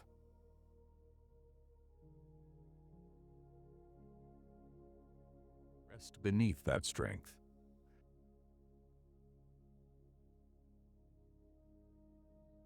You have tried to make your thoughts strong enough to hold the future. They were not made to do that. My hands can hold it.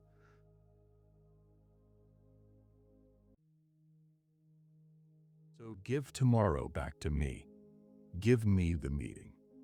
Give me the conversation. Give me the application. Give me the relationship. Give me the possibility. Give me the door that closed. Give me the road you are afraid to take and the road you are afraid to lose. Give me what other people may think and their reactions and the timing and everything you cannot control.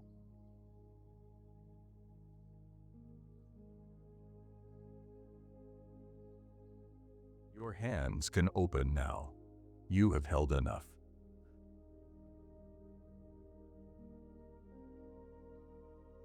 I am not asking you to stop caring. I am giving your heart somewhere stronger to place what it cares about.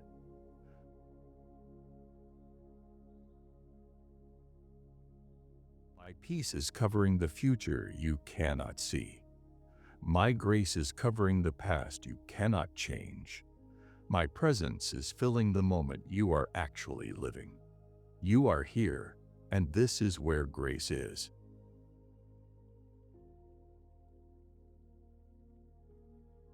Tomorrow's grace belongs to tomorrow, and next month's answers belong to next month.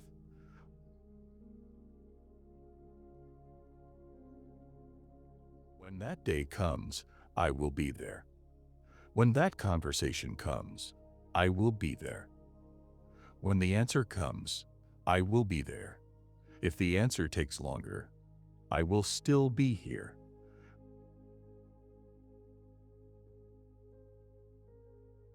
My presence is not waiting for events to move. It is already complete.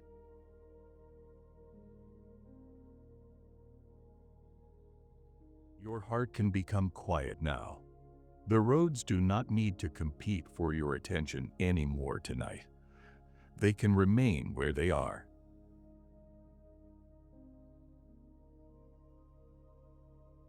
You can step away from the crossroads. You can leave the question with me. You can rest before the answer.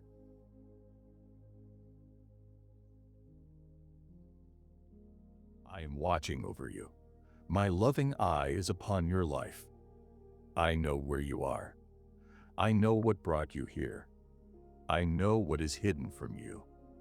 I know what is becoming clearer. I know what still needs time. Nothing is lost from my sight.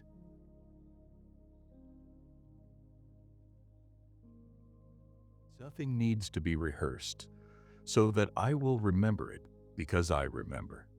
Nothing needs to be explained again, so that I will understand because I understand. Nothing needs to be held tightly, so that I will not forget because I do not forget you. Beloved, your mind has worked hard. It can rest.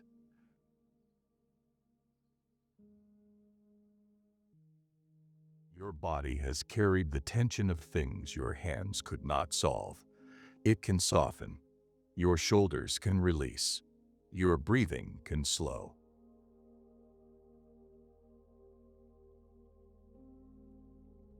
The night is here. Receive it as a gift.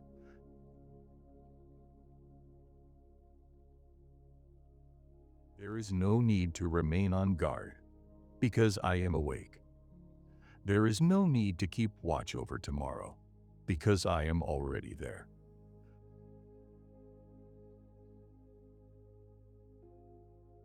The house can become quiet. The phone can remain still. The messages can wait. The questions can wait. The road can wait.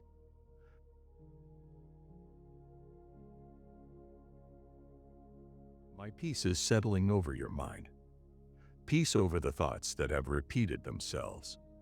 Peace over the imagined conversations. Peace over the fear of missing your chance, and the fear of waiting too long, and the fear of moving too quickly. Peace over the fear that everyone else knows what they are doing while you are still trying to understand. Peace over the part of you that feels behind. Peace over what ended and what has not begun, and the empty space between them.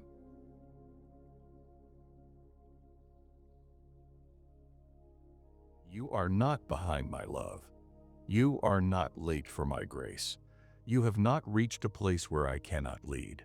You are here, and I am here, and that is enough for this night.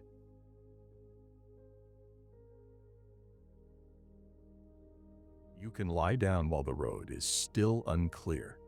You can close your eyes without reaching a final answer. You can sleep while tomorrow remains unfinished.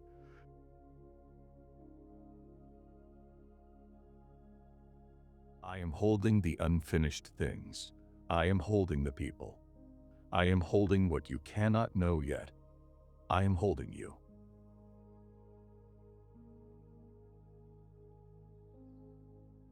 The night belongs to me. The morning belongs to me. Your next step belongs inside my wisdom.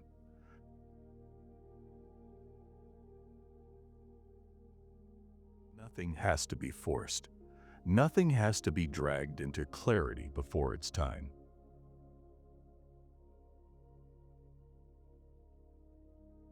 Be still here. You are safe in my care. You are seen. You are known. You are loved. I am near. My hand is beneath you. My peace is around you. My grace is enough for this hour.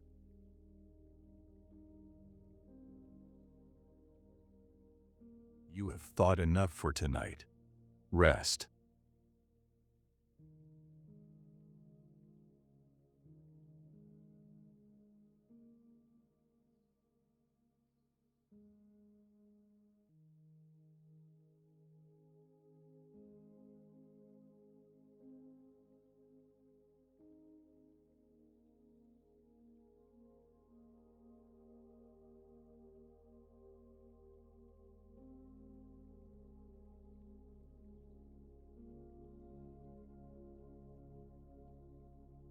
Dear child, rest now.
You may stop. The thinking is finished for today. Nothing more has to be worked out tonight.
the unfinished things with me.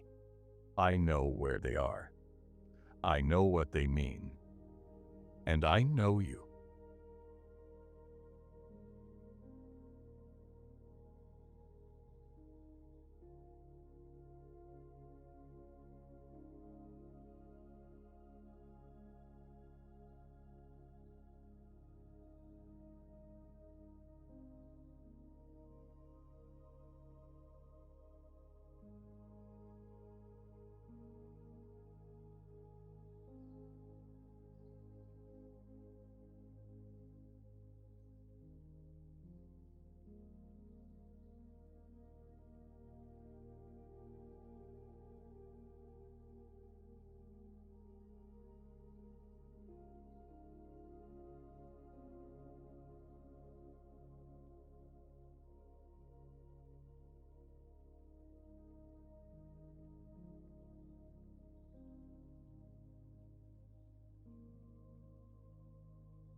Rest.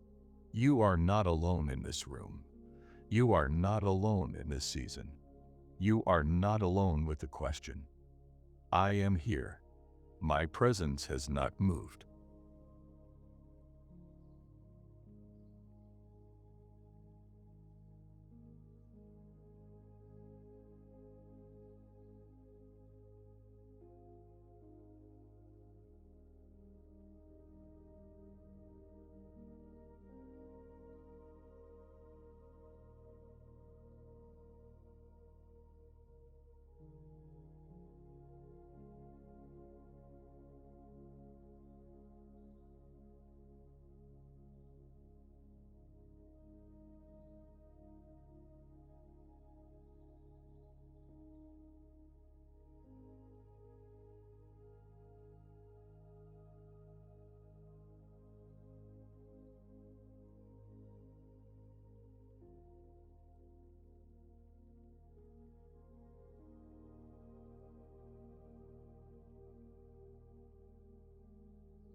rest.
Nothing is being missed while you sleep.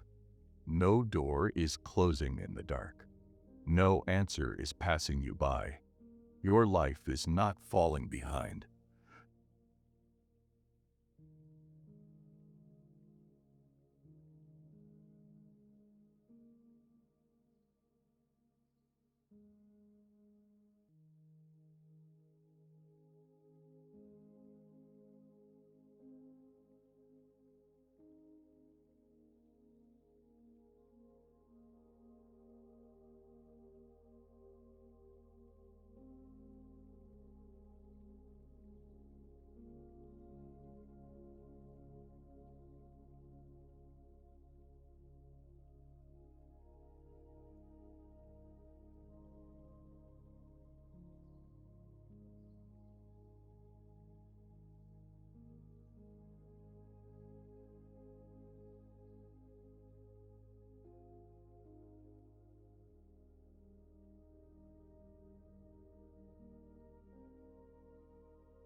night has its own purpose. Receive it.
Rest.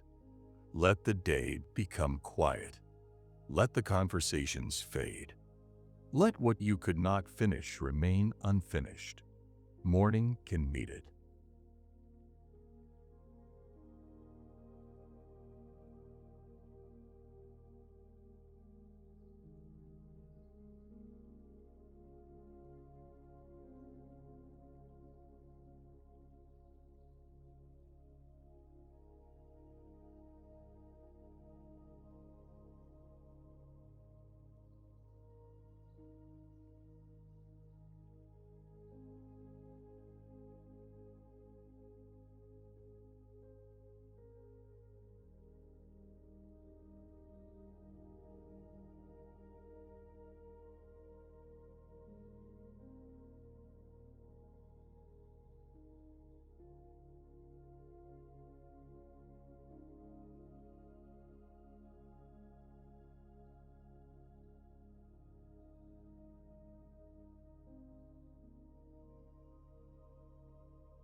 rest.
Hand it over.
decision can wait. The phone call can wait. The reply can wait. The plan can wait.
Your eyes can close. Mine do not grow weary. Your hands can release what they have been holding. My hands remain steady. Your thoughts can become quiet. My wisdom remains complete.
past. You may feel a thought returning. Let it pass.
Another possibility may appear.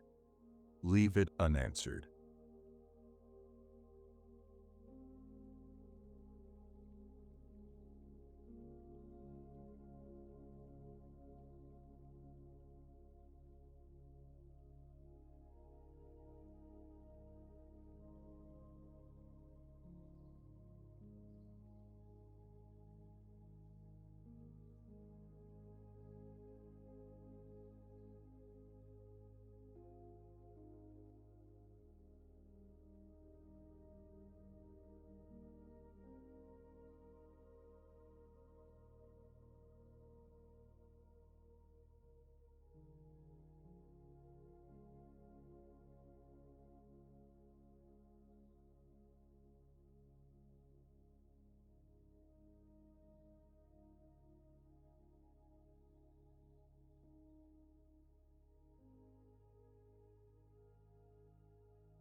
further fear may whisper that something must be settled now. It does not. You are allowed to be still.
Rest.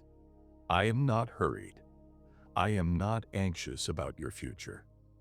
I see more than you see. I know more than you know. And I love you more deeply than you have learned to measure.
rest inside that love.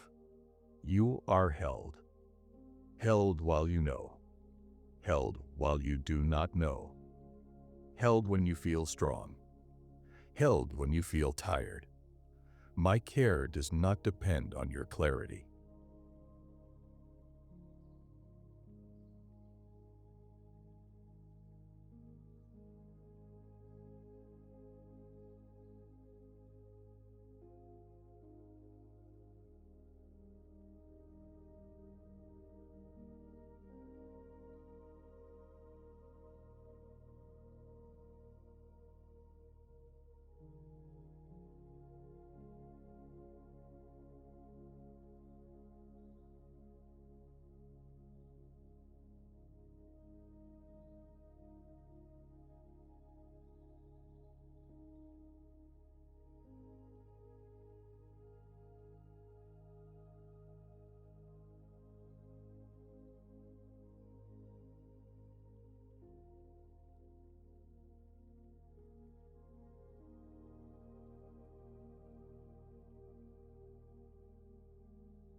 Rest. Let your shoulders loosen. Let the tension leave your face. Let your breathing slow.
There is nowhere you need to go in this moment. Nothing to prove. Nothing to solve.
The night is quiet around you.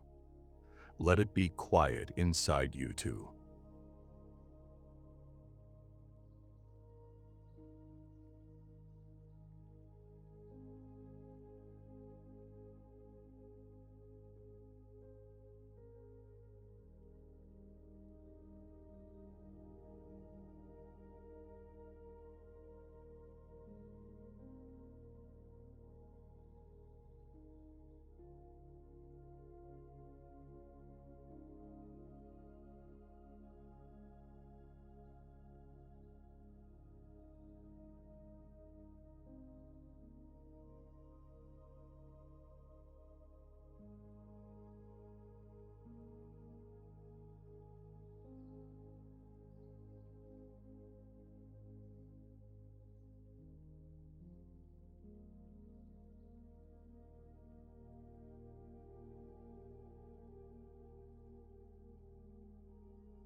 Silence can simply be silence.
I know the prayer that has no sentence.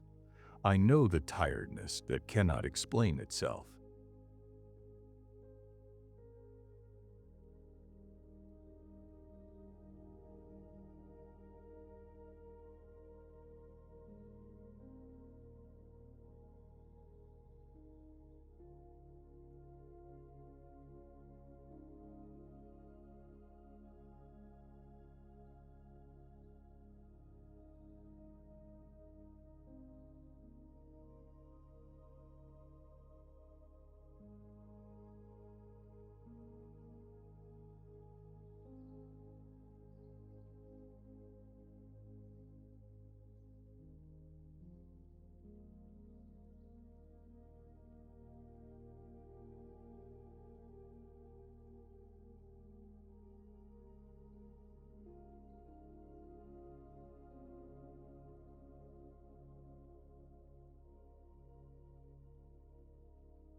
west, towards morning.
Now, you may wake with the same question.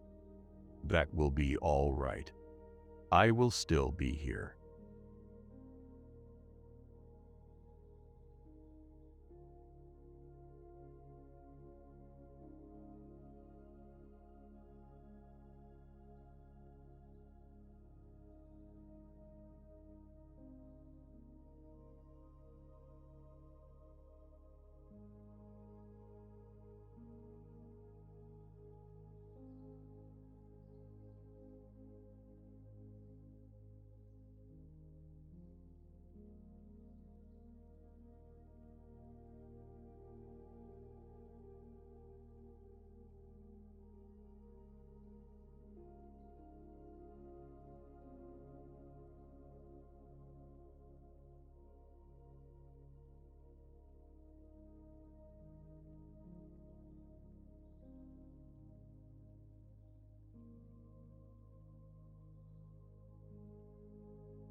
may wake and something may feel clearer, I will still be here.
Nothing about tomorrow can remove me from it.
The light will come without your help.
The road is in my hands.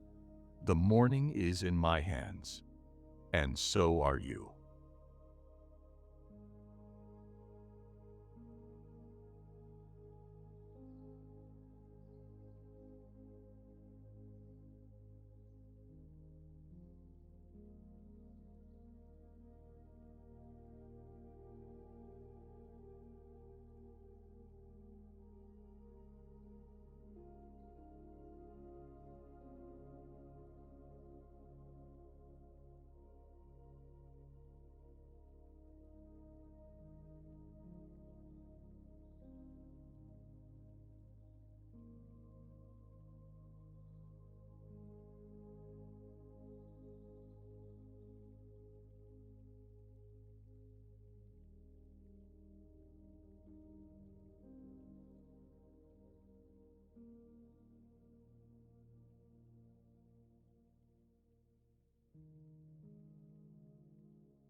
am here.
Sleep, beloved.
Whether you turn to the right or to the left, your ears will hear a voice behind you, saying, "This is the way.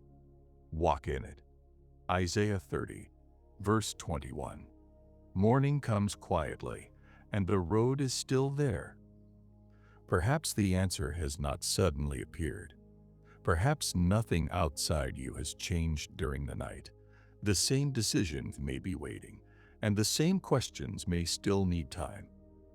But you are here, and I am here, and that is enough for another beginning. Open your eyes without asking this new day to reveal your whole future. Receive the light that has arrived. Morning never brings the entire year with it. It brings one day. Walk with me there. You have spent enough time wondering how everything will unfold. Life will unfold as you live it. There will be moments when something becomes clearer.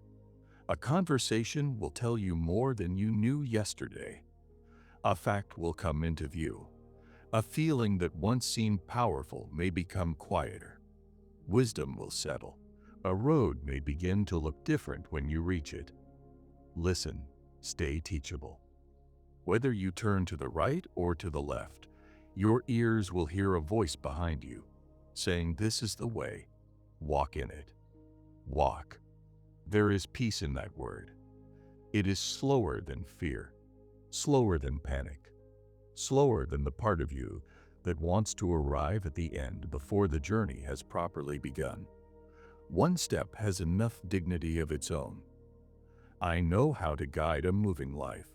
If you need correction, I know how to correct. If new information changes the picture, I know how to help you see it. If the road turns, my wisdom does not remain behind at the last corner. I am with you there too. You are allowed to learn while walking. You are allowed to discover. You are allowed to listen again. The person who walks with me does not become trapped by yesterday's understanding. Your heart can remain soft enough to hear me today, and that softness is precious. Keep it. Do not become so desperate to be certain that you stop being teachable. Certainty can sometimes close the ears. Humility keeps listening. Perhaps today you will know what to do. Perhaps today simply brings another piece. Either way, this day has value. There are people to love. There is work to do.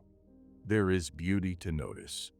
There are ordinary gifts that have nothing to do with the decision that has occupied so much of your mind. Do not allow one unanswered question to swallow the whole landscape. Look around. The world is larger than the crossroads. There is sunlight touching places you did not notice last night. There are voices you love. There is food. There is breath. There are small responsibilities. There are people carrying stories you know nothing about. There is laughter still possible. There are things worth learning. There is good you can do before you know exactly where everything is going. Your life has not stopped. Walk inside it. I will meet you in ordinary places. At the desk, on the road, in the kitchen, during the phone call, while you are reading, while you are working, while you are listening to someone speak. Guidance may become clearer in the middle of living, so stay awake to your life. You can enjoy my world without making everything carry the burden of answering your question. When I need your attention, I know how to reach you. Trust me with that. I am still God, beautiful in wisdom, steady in love, full of grace, strong enough to lead without forcing, patient enough to walk at the pace at which you are learning. Nothing about today can make me less faithful than I was yesterday. You may feel different when you wake. I do not. You may have a confident morning and an uncertain afternoon. I remain. You may take a step and later need to pause. I remain. You may discover that the road is easier than you feared, or that it asks more from you than expected, I remain. That unchanging presence is the ground beneath all your changing circumstances. So do not worship certainty. Walk with me. Certainty cannot love you. It cannot strengthen you when life changes. It cannot comfort you after disappointment. It cannot forgive you. It cannot restore courage. It cannot sit beside you in grief. I can, and I will. Perhaps that is the gift you carry from this night into the morning. You began wanting to know exactly what to do next. Now something quieter has grown. You know who walks with you next, and that changes the road. You still care about the decision, of course, but it no longer has to carry the weight of proving that your life is safe. Your life rests within something greater. My wisdom, my grace, my power, my deep and patient love. The road can turn. I remain the same Father. So rise gently, drink some water, open the curtains, step into the day. Listen, notice, learn. And when light reaches the next part of the road, walk with it. No race, no demand to see beyond what has been given. No fear that one unseen bend means you have been forgotten. Walk. If the way becomes clear, walk. If wisdom says wait, let waiting have its proper place. If you need to ask again, ask. If you need to learn more, learn. If your heart needs time, give it time. I am not going anywhere. The whole road lies beneath my sight. You are seeing one part of it, and that is how journeys work. One landscape gives way to another. Morning becomes afternoon. Seasons change. People grow. Questions become answers. Answers become new questions. And through it all, I remain. One day you will look back over roads you could not see from here. You will remember places where you wondered what came next. You will see turns that once frightened you.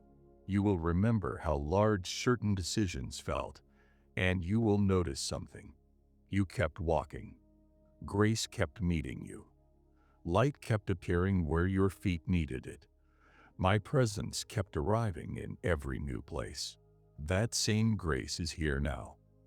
Take this day as it comes. Do not carry the whole journey in your hands. Carry what belongs to this moment. The rest remains with me. I know the way. I know you. And when the time comes for the next step, I will still be beside you. This is the way. Walk in it, and walk with me.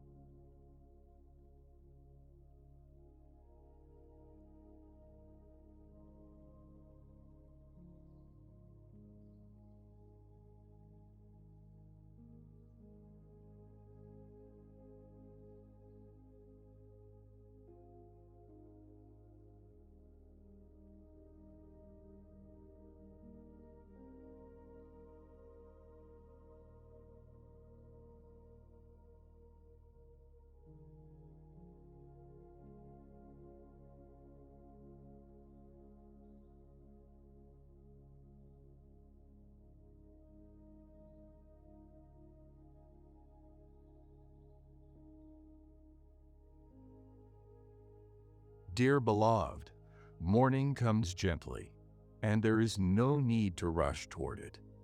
The night has carried what it needed to carry. The questions are still in my hands, and the things you released have not been forgotten. As light begins to return, receive this day without asking it to reveal everything at once. You are waking into one day, one portion of life, one fresh measure of grace. Let your mind wake slowly. Let your heart remain quiet. Some things can remain with me a little longer. Breathe. Notice the light. Notice that another morning has found you. My mercy is here before you have done anything with the day. My love is here before the first decision. My wisdom is here before the first conversation. My strength is here before you discover what this day will ask of you. I have not changed during the night.